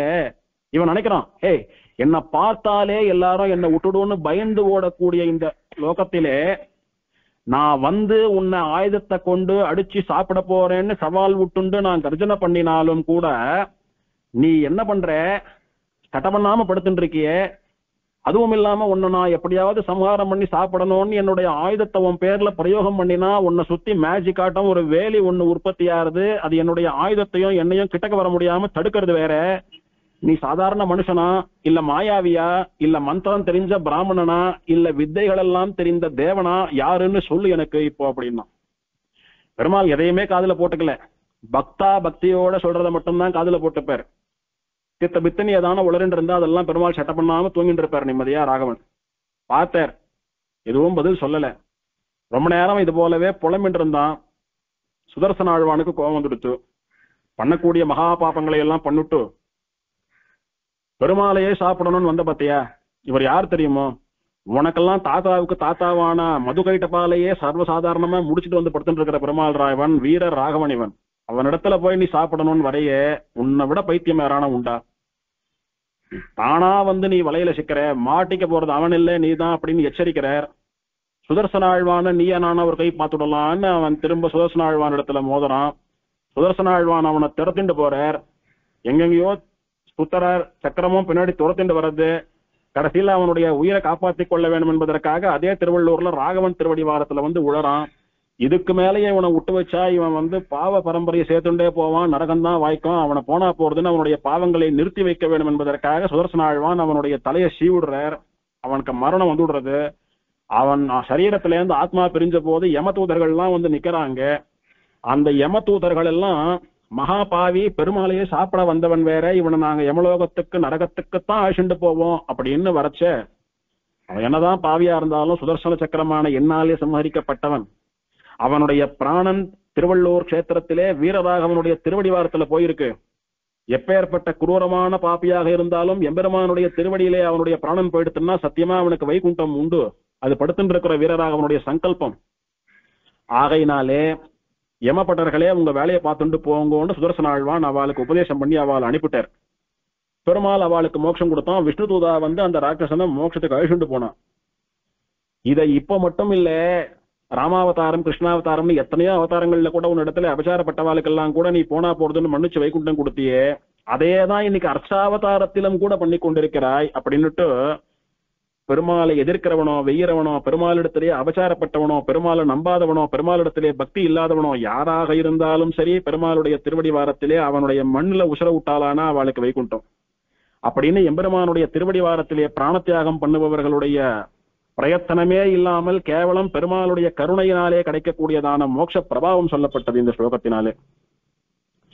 பிஷ்ட பிரதீபான் பரிகல்பியே த்வாம் ஹ்ருஷ்டா பஜந்தே ஹனி புஷ்யதர்ஷே இஷ்டப்பிரதாயி விதனோசி தேஷாம் கஷ்டோபதோக்கியதான்யபிகாங்ஷிதானி. சாது ஜனங்கள், நம்மள மாதிரி இருக்கிறவா, பெருமாளை வெய்யாதவா, பெருமாளை எதிர்த்து நிக்காதவா, பெருமாள் தான் நமக்கு தெய்வம் அப்படின்னு உணர்ந்து பெருமாளுக்கு பயப்படுறவா, பெருமாள் இடத்துல ஒரு ஆசை இருக்கிறவா, நம்ம போல இருக்கிறவா எல்லாம் ராகவனை எப்படி வழிபடுறா தெரியுமோ? புஷ்ய தரிசே, புஷ்ய மாசம்னு சொல்லக்கூடியது தை மாசம், தர்ஷம்னு சொல்லக்கூடியது அமாவாசை. தை அமாவாசை அன்னைக்கு மாவிளக்கு ஏற்றி பெருமாளை வந்து வழிபடுறா. அப்படி தன்னை மாவிளக்கு ஏற்றி வழிபடுறத பெருமாள் ரசிக்கிறான், விரும்புகிறான், அதனாலே ஆனந்தம் அடைகிறான் பெருமாள். அதனாலே புரட்டாசி மாசம் ஏதான ஒரு சனிக்கிழமை பெருமாளுக்கு மாவிளக்கு சமர்ப்பிக்கிறது போல வைத்திய வீரராகவன் யாருக்கெல்லாம் குலதெய்வமோ ஆத்து பெருமாளோ, இல்ல யாருக்கெல்லாம் இஷ்ட தெய்வமோ, யாரெல்லாம் ராகவனிடத்திலே பிரார்த்தித்துக் கொண்டு அவளுக்கு ஏதான ஒரு கஷ்டம் தீர்ந்திருக்கிறதோ அவள்லாம் அந்த எம்பெருமானுக்கு நன்றி கடன் செலுத்தும் விதமாக தை அமாவாசை அன்னைக்கு அந்த க்ஷேத்திரத்திலோ அல்லது அவ ஆத்துல ராகவன் படத்துக்கு முன்னாலேயோ ராகவனை தியானம் பண்ணிண்டோ மாவிளக்கு ஏத்தி ராகவனுடைய பெயரையோ அவனுடைய ஸ்தோத்திரத்தையோ அவனுடைய பாசுரத்தையோ சொல்லி வழிபட்டால் அதனாலே வைத்திய வீரராகவன் ரொம்ப சந்தோஷப்படுறானோ. அதுக்கு பதிலா அவர்கள் என்ன கேட்கிறாளோ அந்த வரங்களை எல்லாம் பெருமாள் தவறாம கொடுக்கிறானா. அவர்கள் சுலபமா அடைய முடியாத பலன்களை எல்லாம் கூட தரானாம் பெருமாள். இவா எத்தனை வருஷம் நினைச்சாலும் ஒரு பலன் இவாளால அடைய முடியாது அப்படின்னு சொல்லக்கூடிய கடினமான பலன்களை எல்லாம் கூட சர்வசாதாரணமா தரானாம் பெருமாள். எதுக்கு? வெறும் ஒரு அரிசி மாவு விளக்குக்கு. அத்தனை தூரம் அந்த விளக்கு ஏற்றி வழிபடுவது அப்படின்றத ரசிக்கிறான் பெருமாள் அப்படின்றத ஆச்சரியமா சொல்றார். நாவல் பாக்கம் கூட்டஸ்தருடைய குமாரர் வெங்கடேச பாட்டராச்சாரியார்னு ஒரு சுவாமி கும்பகோணத்தில் எழுந்தருள் இருந்தார். அவர் சரணாகதி தோரணி என்பதா ஒரு ஸ்தோத்திரம் பண்றார். அதிலே திவ்ய தேசங்கள், புராண அபிமான ஸ்தலங்கள், அக்ரஹாரங்கள் இருக்கிற பெருமாள்களை பத்தி எல்லாம் ஸ்தோத்திரம் பண்றார். அதுல திருவள்ளூர் விஷயமான ஆச்சரியமான ஒரு ஸ்லோகம். துஷ்டாலி சிக்ஷண விசக்ஷண ஹேதிராஜம் சிஷ்டாவனைக நிரதம் சஹ ஹேமவல்யா துஷ்டாமரௌக வினுதம் கில கிங்கிருஹேஷம் பிஷ்டாத்ய தீபரசிகம் சரணம் பஜேயம் அப்படின்றத ஆச்சரியமான ஒரு ஸ்லோகம். அது இதுல விஷயம் என்னன்னா, கிங்கிருஹேஷம் எவ்வளவு கிடந்தான், பிஷ்டாஜ்ய தீப ரசிகம் மாவிளக்கை ரசிக்கிறவன் அப்படின்றார். பிஷ்டம் அப்படின்னா மாவு, ஆஜ்யம் அப்படின்னா நெய், தீபம்னா விளக்கு, அதை ரசிக்க கூடியவனா பெருமாள். அரிசி மாவில விளக்கு போல ஒரு அமைப்பை பண்ணி அதுல நடுவுல நெய்ய குத்தி தீபம் ஏத்தி அந்த மாவு விளக்கு நெய்யினாலே ஏற்றப்பட்டு ராகவான்னு சொல்லி அவனுக்கு அர்ப்பணம் பண்ணி அவனை சேவிக்கிறச்ச பெருமாளுக்கு அத்தனை ஆசையா அப்படி ரசிக்கிறானா பெருமாள். அது அவன் எப்பேற்பட்ட பெருமாள் தெரியுமா? துஷ்டாலி சிக்ஷண விசக்ஷண ஹேதிராஜம். துஷ்ட பரம்பரை, யாரெல்லாம் அடியவர்களுக்கு கெட்டது பண்றாலோ அவளுடைய பரம்பரையே இல்லாமல் பண்ணக்கூடியவனான சக்கரத்தாழ்வானை ஆயுதமா ஏந்திருக்கிற பெருமாள் வைத்திய வீரராகவன். துஷ்டர்களை அழிப்பதற்கு மட்டும்தான் ராகவனா, மதுகைட்டபால சம்ஹாரம் பண்றதுக்காகத்தான் வந்தானா அப்படின்னா அது மட்டும் இல்ல. சிஷ்டாவனைக நிரதம் சஹ ஹேமவல்யா. ஹேமவல்லி அப்படின்னா ஹேமம் அப்படின்னாலும் கனகம் அப்படின்னாலும் ஸ்வர்ணம் அப்படின்னாலும் தங்கம் பொண்ணுன்னு அர்த்தமா இருது. தாயாருக்கு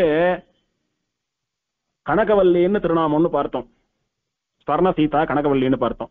அந்த கனகன்ற வார்த்தைக்கு பதிலாக ஹேமன்ற பதத்தை பயன்படுத்துறார். கனகவல்லி ஹேமவல்லி எல்லாம் ஒண்ணுதான். நன்னா ஒரு ஆச்சரியமான விஷயத்த சொல்றாரு பாருங்க. துஷ்டால சிக்ஷிக்கணும்னா சக்கரத்தாழ்வானுடைய துணை கொண்டு இவர் ஒருத்தரே பாத்துக்கிறார் அவளுடைய கதையை. நல்லவாளை காப்பாற்றணும்னா பிராட்டியோட சேர்ந்துதான் ரட்சிக்க முடியறது இவராலே. ஆக ஒரு நல்ல காரியம் பண்ணணும், ஒரு சிருஷ்டி பண்ணணும், ஒருத்தரை ரட்சிக்கணும், ஒருத்தருக்கு மோட்சம் கொடுக்கணும், ஒருத்தரை காப்பாற்றணும் அப்படின்னா பிராட்டி இல்லாமல் பெருமாள் பண்ணுவதில்லை. அதனால அவ ரெண்டு பேரும் சேர்ந்துதான் பரதத்துவம் அப்படின்னு சுவாமி தேசிகனுடைய சித்தாந்தம் திரும்ப திரும்ப சொல்லப்படுறது. அங்கங்க எங்கெல்லாம் இடம் கிடைக்கிறதோ அங்கெல்லாம் சுவாமி ஸ்தாபிக்கிறார். ரெண்டு பேரும் சேர்த்துதான் பரதெய்வம்னுட்டு. அப்படி ஹேமவல்லின்னு சொல்லக்கூடிய கனகவல்லி தாயாரோட கூட சேர்ந்து சிஸ்டர்களை எல்லாம் ரட்சிக்கிற காப்பாற்றுகிற விரதத்தை உடையவனும்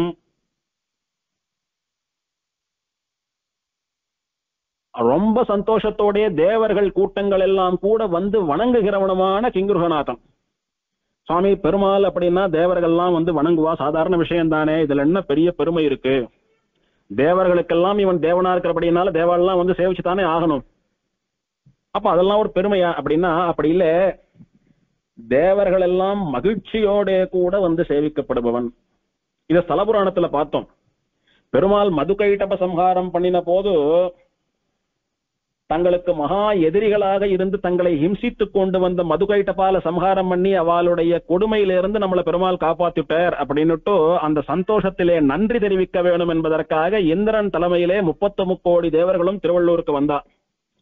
வந்து வைத்திய வீரராக அவனுடைய கால் மாட்டுல நின்றுண்டு, பெருமாளே எங்களுடைய கஷ்டத்தை எல்லாம் மதுகைட்டப சம்ஹாரம் பண்ணினது மூலமா தீர்த்துட்டீர், இனிமேல் எங்களுக்கு லோகத்துல எதிரியே இல்லை, நாங்க நிம்மதியா இருப்போம், நாங்க சந்தோஷமா தூங்குறோம் சாப்பிடுறோம்னா உம்மாலதான் அதுன்னுட்டு பெருமாளுக்கு நன்றி தெரிவிக்கிறா தேவர்கள்லாம். அப்ப பெருமாள் என்ன ஒரு ஆச்சரியமான காரியம் பண்ணினார் கொஞ்சம் யோசிச்சு பார்க்கணும்.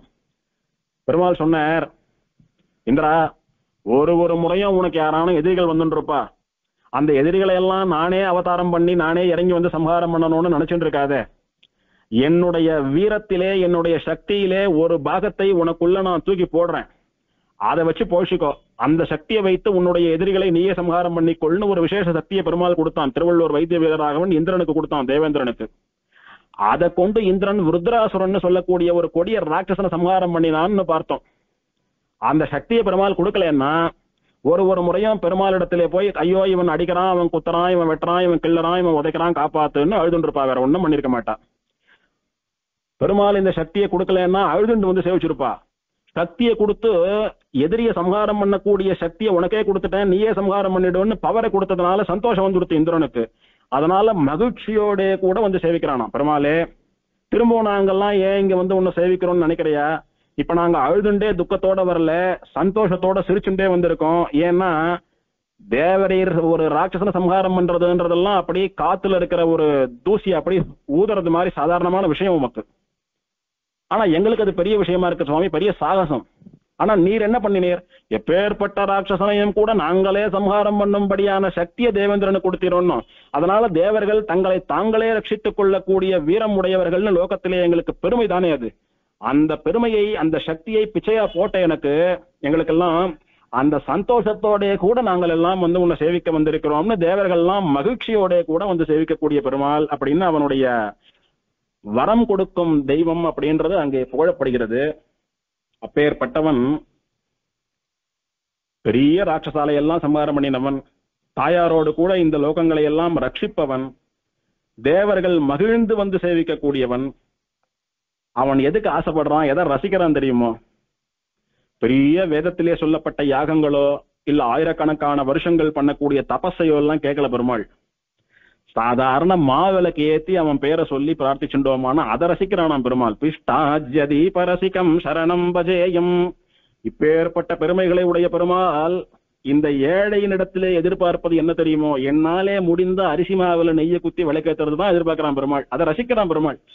அப்பேற்பட்ட சுலபனான வீரராகவனை நான் பஜிக்கிறேன் அப்படின்னு நாவல் பாக்கம் சுவாமி இந்த ஸ்லோகத்தை பண்ணினார் ஆச்சரியமா. எதுக்காக அது அடியேன்னு சொன்னதுன்னா, இந்த ஸ்தோத்திரத்திலே சுவாமி தேசிகன் பிஷ்ட பிரதீபான் பரிகல்பிய ஏத்வாம் ஹுஷ்டா பஜந்தேகனி புஷ்யதர்சேன்னுட்டு தையமாவாசை என்று பக்தர்கள் அரிசிமாவை விளக்கேற்றி வணங்கினால் அதனாலே மகிழ்பவன், மகிழ்ச்சியோடு கூட அவ வேண்டும் வரங்கள் வேண்டாத வரங்கள்னு எத்தனையும் கொடுப்பவன் அப்படின்னு கொண்டாடுறார். சுவாமி தேசிகன் மட்டும் இல்லாம பல அடியார்கள் எம்பெருமான் இந்த மாவிளக்கை ரசிப்பவன், ஏற்றுக்கொள்பவன், சந்தோஷம் அடைபவன் கொண்டாடுறா. அதனால எம்பெருமானுக்கு பிடித்த வழிபாடு அது என்ன, அது தெரியப்படுத்தப்படுறது இங்க. விகாசயன் மானச பங்கஜானி விபஸ்சிதாம் நிச்சல பக்தி பாஜாம் பிராதுர்பவன்னாசுர கைட்டபாதி தமோரேவத்வம் மயி சுப்ரசீத. மது கைட்டபால சம்ஹாரம் பண்ணினது என்ற விஷயம் எப்பேற்பட்ட விஷயம் தெரியுமோ? இந்த மது கைட்டபா யாருன்னா இருட்டு போலேவா. இருட்டுன்னா என்ன? அஞ்ஞானம்னு சொல்லக்கூடிய இருட்டு. பெருமாள் நம்மளை எல்லாம் சிருஷ்டிக்கிறச்சே ஞானத்தோட தான் சிருஷ்டிச்சோம். ஆனா சம்சாரம்னு சொல்லக்கூடியது ஒளிய இருள் சூழ்ந்து இருக்கிறது போல நம்முடைய ஞானத்தை அஞ்ஞானமா மாத்தி வச்சுட்டு இருக்கிறது. அந்த அஞ்ஞானம் போக வேணும் அப்படின்னா ஆச்சரியமா ஒரு ஒளி வேணும். அந்த மாதிரி இந்த உலகத்தினுடைய ஆனந்தத்தை எல்லாம் அழித்து இந்த லோகத்திலே இருக்கக்கூடிய நல்லவா, தர்மிஷ்டர்கள், சாதுக்கள், அப்பாவிகள், ரிஷிகள், பக்தர்கள் இவாளுடைய சுதந்திரமான வாழ்க்கையை கெடுத்து இந்த உலகத்தையே இருளாக்கி வைத்திருந்த அஞ்ஞானம் இந்த மதுவும் கைட்டப்பனும். அந்த இருளாகிற ராத்திரி ஒழியணும்னா என்ன வரணும்? அங்கே சூரியன் வரணும். சூரியனே மது கைட்டபாலுக்கு பயந்து உதிக்காம இருந்த காலமெல்லாம் உண்டு. அப்ப பூமி எத்தனை கஷ்டப்பட்டிருக்கும் மது கைட்டபாலாலேன்னு கற்பனை பண்ணி கூட பார்க்க முடியாது நம்மாலே. அப்ப இருள் போனோம்னா ஒரு ஒளி வரணும். மது கைட்டபால் இருள் அப்படின்னா அந்த இருளை போக்கின சூரியன் யார் தெரியுமா? வைத்திய வீரராகவா, நீதான் அந்த சூரியன். சூரியன் என்ன பண்ணுவான்? இருட்டை நீக்குவான். நீ மது கைட்டபால்னு சொல்லக்கூடிய இருட்டை அழித்தாய், உலகுக்கு ஒளியை வழங்கினாய். அவாவா காரியத்தை பார்த்தா இருட்டுல கண்ணே தெரியாது, என்ன காரியம் பண்றது? கார்த்தால சூரியன் வந்தா விட்டு அவாவா காரியத்தை பார்த்துட்டு போறா. அப்ப இருள் போகணும்னா ஒரு சூரிய பிரகாசம் போகணும். அந்த பிரகாசமாகவே இருந்து வீரராகவன் மது கைட்டப சம்ஹாரம் பண்ணினான்னு சொல்றார். அதே மாதிரி பல வித்வான்களுடைய மனசிலே புகுந்து, பல பக்தர்களுடைய மனசிலே புகுந்து, அவளுடைய மனசிலே இருக்கக்கூடிய பக்தின்னு சொல்லக்கூடிய தாமரை புஷ்பங்களை எல்லாம் மலரச் செய்கிறானாம் இந்த சூரியன். நம்ம எல்லோருடைய மனசிலும் பக்தி உண்டு. ஆனா சில பேர் பூஜை புனஸ்காரம் பண்ணிட்டு இருப்பா, சோத்திரம் சொல்லுவா, பிரபந்தம் சொல்லுவா, கீர்த்தனை பாடுவா, கோவிலுக்கு போவா, பெருமாள் சேவிப்பா, ஆத்துல ஆராதனை பண்ணுவா. சில பேர் எதையுமே பண்ண மாட்டான். ஆனா அவளுக்குள்ளேயும் பக்தி இருக்கும். நாம பண்றோம், அவ பண்ணல. பெருமாள் எல்லாரையும் ஒரு மாதிரி தானே படைச்சான், என்ன வித்தியாசம், எதனால இப்படி இருக்கும் அப்படின்னா, நம்முடைய மனசுல இருக்கக்கூடிய பக்தின்னு சொல்லக்கூடிய தாமரையை பெருமாள் மலர்த்திட்டான். அதனால தாமரை மலர்ந்து கொடுத்துங்க. அங்க அப்படியே இருள் சூழ்ந்து கொண்டிருக்கிறது. இன்னும் சூரியன் வரல, சூரியனுடைய ஒளி வரலன்னு ராத்திரி நினைச்சுன்னு அந்த தாமரை தூங்கிட்டு இருக்கிறது. அது அப்படி கூம்பி போயிருக்கு. அதனால அதுக்கு நெத்திக்கிட்டுக்க மாட்டேன்றது, கோவிலுக்கு வர மாட்டேன்றது, பெருமாளை சேவிக்க மாட்டேன்றது. அப்போ அஞ்ஞானம் போக வேணும் அப்படின்னா பக்தர்களுடைய மனசிலே புகுந்து அந்த அஞ்ஞானத்தை அழித்து பக்தியை தர வேணும். அப்படி பக்தியை தரக்கூடிய தெய்வமாகவும் ராகவா நீ இருக்கிறாய் அப்படின்றார். இது எப்படி சுவாமி புரிஞ்சுக்கிறது? இப்ப ஒரு ஆத்துல ஒரு அம்மா ஒரு பையன் இருக்கா. அம்மா ராகவனுடைய தீராத பைத்தியம். ராகவன்னா உசுர விடுவா, அத்தனை பக்தி ராகவனிடத்துல. பையன் அப்படியே நேர்மாறானது, தெய்வ பக்தின்றதே கிடையாது. அல்லது எப்பா பாரு ராகவன் திருவள்ளூர்னு சொல்லிட்டு இருக்கே, என்னம்மா உனக்கு காரியம் இல்லையான்னு வெய்யக்கூடிய பையன்னு வச்சுக்கலாம். அந்த பையனுக்கு வாழ்க்கையில ஒரு எதிர்பாராத கஷ்டம், மீள முடியாத கஷ்டம் வந்துடுத்து. அது எத்தனையோ பண்ணி தன்னுடைய கஷ்டத்தை போக்கிக் கொள்ளலாம் அப்படின்னு பார்த்துது. அதால பாவம் அந்த கஷ்டத்தை போக்கிக்க முடியல. அப்போ இந்த தாய் என்ன பண்றான்னா, உனக்கு நம்பிக்கை இருக்கோ இல்லையோ, ஒரு முறை எனக்காக என்னோட நீ திருவள்ளூருக்கு வந்து தீர்த்தமாடி பெருமாளை சேவி, அந்த கஷ்டம் தீரலைன்னா என்னன்னு கேளு, எனக்காக வாடா கண்ணான்னு எத்தையோ ஒன்னு சொல்லி அத்தை கெஞ்சி கொஞ்சி அழிச்சுட்டு போறா. அதுவும் வேற வழி இல்ல, அம்மா நம்மள அழிச்சுட்டு போறாளே, படுத்துறாளேன்னு போச்சேன்னு வச்சுக்கலாம். போய் தீர்த்தமாடுத்து பெருமாளை சேவிச்சது. இந்த குழந்தைக்காக பெருமாளை அம்மாவானவள் கண்ணீரோடு கூட பக்கத்துல நின்றுட்டு இருக்கிற இந்த குழந்தைக்கும் உன் மேல நம்பிக்கை ஏற்படும்படியா, விசுவாசம் வரும்படியா நீதான் அனுகிரகம் பண்ணணும்னு பெருமாளை பிரார்த்திச்சுக்கிறா. அப்படி பிரார்த்திச்சுட்டு வரா. வந்து கொஞ்ச நாள்ல, ஆத்துக்கு வந்த கொஞ்ச நாள்ல அந்த குழந்தையினுடைய கஷ்டம் எல்லாம் அப்படி பனி போல மறைஞ்சு போறது. அப்போ அது மனசுலயும் ஒரு பக்தி வருது. அம்மா சொல்லுவா, அப்போ எத்தனை போயும் எத்தனை முயற்சி பண்ணியும் உன்னுடைய கஷ்டம் போலையே, நான் சொன்ன மாதிரி பெருமாளை போய் சேவிச்சுட்டு வந்த கொஞ்ச நாள்லயே அந்த கஷ்டம் போயிடுத்து பாத்தியா, இப்பயானும் அந்த பெருமாளுடைய சக்தியை தெரிஞ்சுக்கோடா கண்ணான்னு அந்த தாய் சொல்றச்ச நிஜமாவே அது மனசுல அதனுடைய ஹிருதயத்துல ஏதோ குத்தினாப்புல தேக்கறாப்புல இருக்கும். கண்ணுல ஒரு சொட்ட ஜலமான வரும் அதுக்கு. அப்போ அந்த குழந்தைக்கு ராகவனிடத்திலே விசுவாசம் வந்து அதுவும் ராகவன் பைத்தியமா மாறுறது. அப்படி பக்தியே இல்லாதவர்கள் மனசிலே கூம்பி இருக்கிற தாமரையை கூட இந்த ராகவன் சொல்லக்கூடிய சூரியன் அந்த இருட்டை போக்கி மலரச் செய்கிறான். அதனால அந்த வாசனையினாலே இவன் ஆராதிக்கப்படுகிறான். அப்பேற்பட்ட சூரியன் இவன். உலகிலே இருக்கக்கூடிய அஞ்ஞானத்தை போக்கினவனும் இவன் தான். மதுகைட்ட சம்ஹாரம் பண்ணி பக்தாளுடைய மனசிலே இருக்கக்கூடிய பக்தி இன்மைன்னு சொல்லக்கூடிய அஞ்ஞானத்தை போக்குறவனும் இவன் தான். வித்வான்களுடைய மனசிலே இருக்கக்கூடிய தாமரையை மலரச் செய்பவனா. இப்ப சுவாமி தன்னை சொல்லிக்கிறார் இங்க. முதல்ல என்ன சொன்னார்? பக்தியும் இல்ல, ஞானமும் இல்ல, உன்னை சோத்திரம் பண்ற அளவுக்கு எனக்கு சக்தி இல்லை, நான் எப்படிராப்பா உன்னை சோத்திரம் பண்ணுவேன்னு சொன்னார் இல்லையோ. சொல்லிண்டே ஆச்சரியமா 14 ஸ்லோகம் எழுதி முடிச்சிட்டார் சுவாமி. இதை யார் பண்ணதான்? வித்வானான என்னுடைய மனசிலே புகுந்து என்னுடைய ஞானம் என்னும் தாமரையை மலரச் செய்து இந்த 14 ஸ்லோகம் வரையில் என்னை வெற்றிகரமாக எழுத வைத்தாயே ராகவா அப்படின்னுட்டு பெருமாளுடைய பெருமையை சொல்றார் சுவாமி. பிரத்யும்னே தபசாம் ஹிதாம்னே கிருபா பிரசன்னே த்வயி கிங்குருஹேஷ கங்காதிகத்வம் ந கிமாபதீர்த்தம் ஹ்ருத்தாபகம் வாதனயம் ந வந்தியாஹ. ஆயிரக்கணக்கான வருஷங்கள் தபஸ் பண்ணி தனக்கு குழந்தை வேணும் அப்படின்னு பிரார்த்திச்சான் பிரத்யும்ன மகாராஜன் ஒரு ராஜன். அவனுக்கு எந்த தெய்வமும் இறங்கி வரல. கடைசியில ஹிருத்தாபநாசினி கரையிலே ஒரு விரலை ஊனிண்டு தலைகீழ நின்றுண்டு 1000 வருஷம் வீரராகவனை குறித்து தபஸ் பண்ணின போது இந்த வீரராகவன் தான் ஒரு தையமாவாசை அன்னைக்கு பிரத்யட்சமாகி அவனுடைய பாவங்களை எல்லாம் நீக்கி இன்னைக்கு ஹிருத்தாபநாசினி தீர்த்தத்துக்கு கங்கையை காட்டிலும் ஏற்றத்தை கொடுக்கிறேன், இதுல தீர்த்தமாடு, உனக்கு நிச்சயம் உத்தமமான குழந்தை பிறக்கும்னு சொல்லி அதன்படியே அவன் தையமாவாசை அன்னைக்கு தீர்த்தமாடி பல வருஷங்கள் பல யாகங்கள் பல பூஜைகள் பல தவங்கள் பண்ணியும் குழந்தை பெறாமல் இருந்த அவனுடைய பத்னியானவள் திருவயிறு வாய்த்து அவனுக்கு ஆச்சரியமான ஞான பக்திகளோட கூட ஒரு குழந்தை பிறந்தது. பேர் சொல்லக்கூடிய குழந்தையா வளர்ந்தது அந்த குழந்தை. அப்படி கங்கையை காட்டிலும் புனிதமான தீர்த்தமாக அது மாறியது யாராலே? வைத்திய வீரராகவா உன்னாலே. குழந்தையை பெற முடியாதவளான ஒரு தாய் குழந்தையை பெற்றது யாராலே? எம்பெருமானே வீரராகவா உன்னுடைய அனுகிரகத்தினாலே. தவம் பண்ணி பண்ணி தெய்வம் வரலையே, தபஸ்ன்றதே பொய் போல் இருக்குன்னு வெறுத்து போற சமயத்திலே வந்து சேவை சாதித்து தபஸ் நிஜம்தான் தெய்வம் நிஜம்தான் அவனுடைய பக்தியை காப்பாற்றினாயே பிரத்யும்ன மகாராஜனுடைய பக்தியை, அது யாராலே? உன்னுடைய கருணையினாலேன்னுட்டு எல்லாமே பெருமாளுடைய ராகவனுடைய கருணை தான் என்பதை காட்டுகிறார். त्वं सर्ववित्वं कमला सहायः त्वमेव वेदान्त वचो विचेयः भवन्तमेनं शरणं प्रपन्नाः वयं न यस्मात् परमस्ति दैवम्.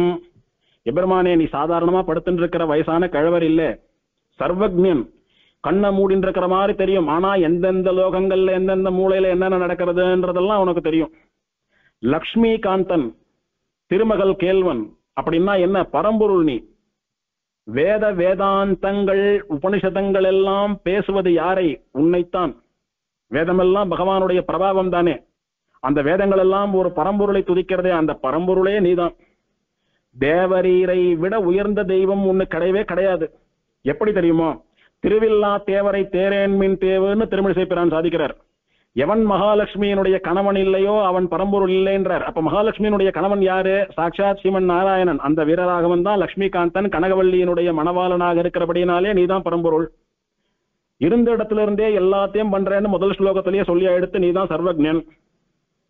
வேத வேதாந்தங்களாலே சொல்லப்படுபவன் நீ அப்படின்றதையும் ஆழ்வார் சொல்லிட்டார்.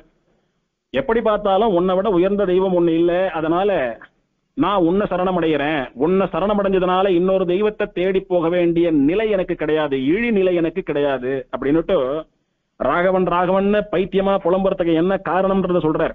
ராகவனை காட்டிலும் மேலான தெய்வம் கிடையாது. அதனாலதான் ராகவா உன்னை சேவிக்கிறேன், நீ பாத்துக்கோ. புராண பும்பாவமஹோ விகோஹ்ய யுவத்மேகா கலயன் சுரூபம் உபாயமஸ்வம் கில தர்மசேன சுதாம் நதாங்கி மிக கிங்குருஹேஷ.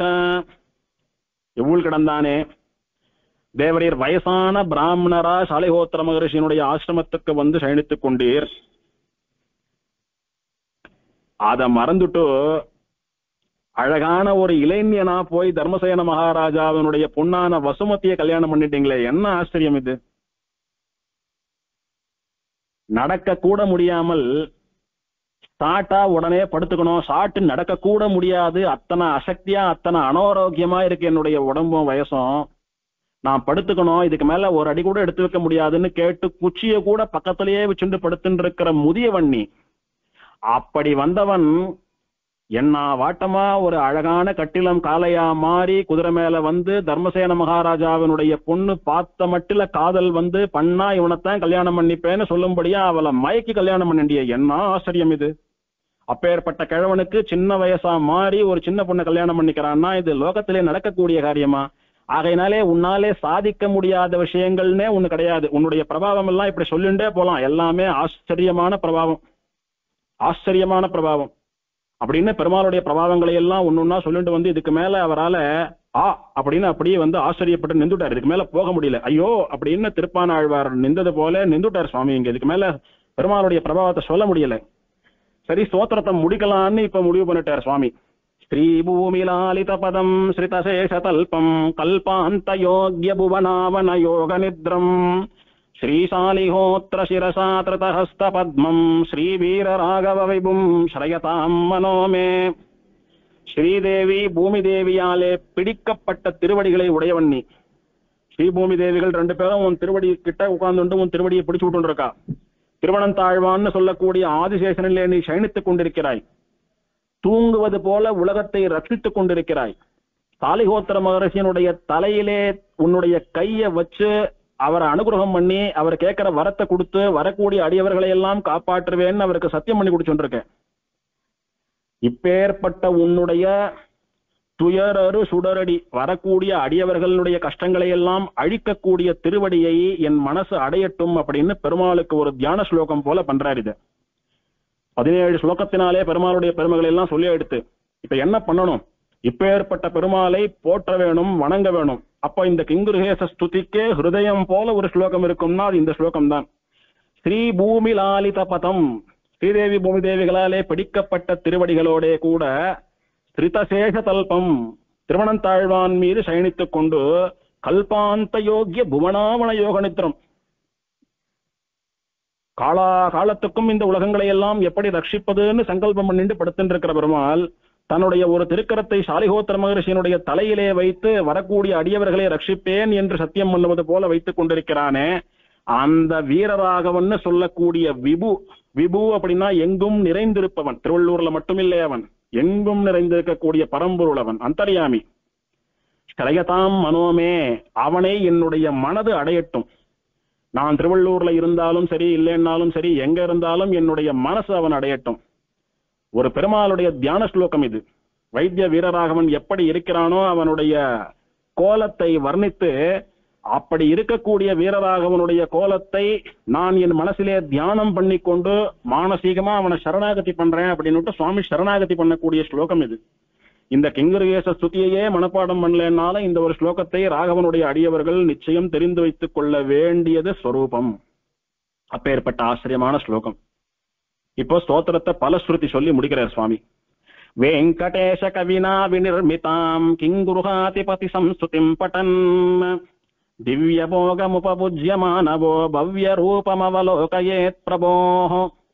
வெங்கடேஷ கவி என்கிற பெயரை உடைய என்னாலே ஏற்ற பெற்ற கிங்குருஹாதிபதி திருவள்ளூருக்கு நாயகனான வீரராகவன் விஷயமான இந்த ஸ்தோத்திரத்தை படிப்பவன் இந்த லோகத்தில் உயர்ந்த போகங்களை எல்லாம் அனுபவிப்பான். அப்படி இந்த வாழ்க்கையிலே எல்லா சுகங்களையும் போகங்களையும் அனுபவித்துவிட்டு தேகாவசானத்தில் அவனுடைய சரீர முடிவிலே, இந்த ஜென்மாவினுடைய முடிவிலே அந்த வைத்திய வீரராகவனுடைய நிலையான இருப்பிடமான ஸ்ரீவைகுண்ட லோகத்தையும் அடைவான். அப்படின்னா சிம்பிளா சொல்லணும்னா இக பர சுகம் தரக்கூடியது. திருப்பாவையை போல, திருப்பாவை சொல்றதும் இந்த ஸ்தோத்திரத்தை சொல்றதும் ஒண்ணும். திருப்பாவை எப்படி இந்த வாழ்க்கைக்கு தேவையான பலன்களை எல்லாம் கொடுத்து மோட்சத்தையும் பலனாக தருகிறதோ, அந்த மாதிரி கிங்குருகேச ஸ்துதி சொன்னா வாழ்க்கைக்கு தேவையானதும் வாழ்க்கைக்கு பிறகுமான மோட்சமும் உண்டு அப்படின்னு பலத்தை சொல்லி சுவாமி முடிக்கிறார். இப்ப ஏற்பட்ட உசந்த ஏற்றங்களை உடைய வீரராகவனுடைய திருவடிவாரங்களை தியானித்துக் கொண்டு அவன் விஷயமான இந்த ஸ்தோத்திரத்தை நாம் ஒரு முறை வாயால சொல்லி காதால கேட்கறதுக்கு அவன் கொடுத்த பாக்கியம், அவன் பண்ணின அனுகிரகத்திற்காக அவனுடைய திருவடிவாரத்திலே நாம் பல்லாண்டு பாடிக்கொண்டு இதோட முடிச்சுக்கலாம். கவிதார்க்கிக சிம்ஹாய கல்யாண குணசாலினே ஸ்ரீமதே வெங்கடேஷாய வேதாந்த குரவே நமஹ.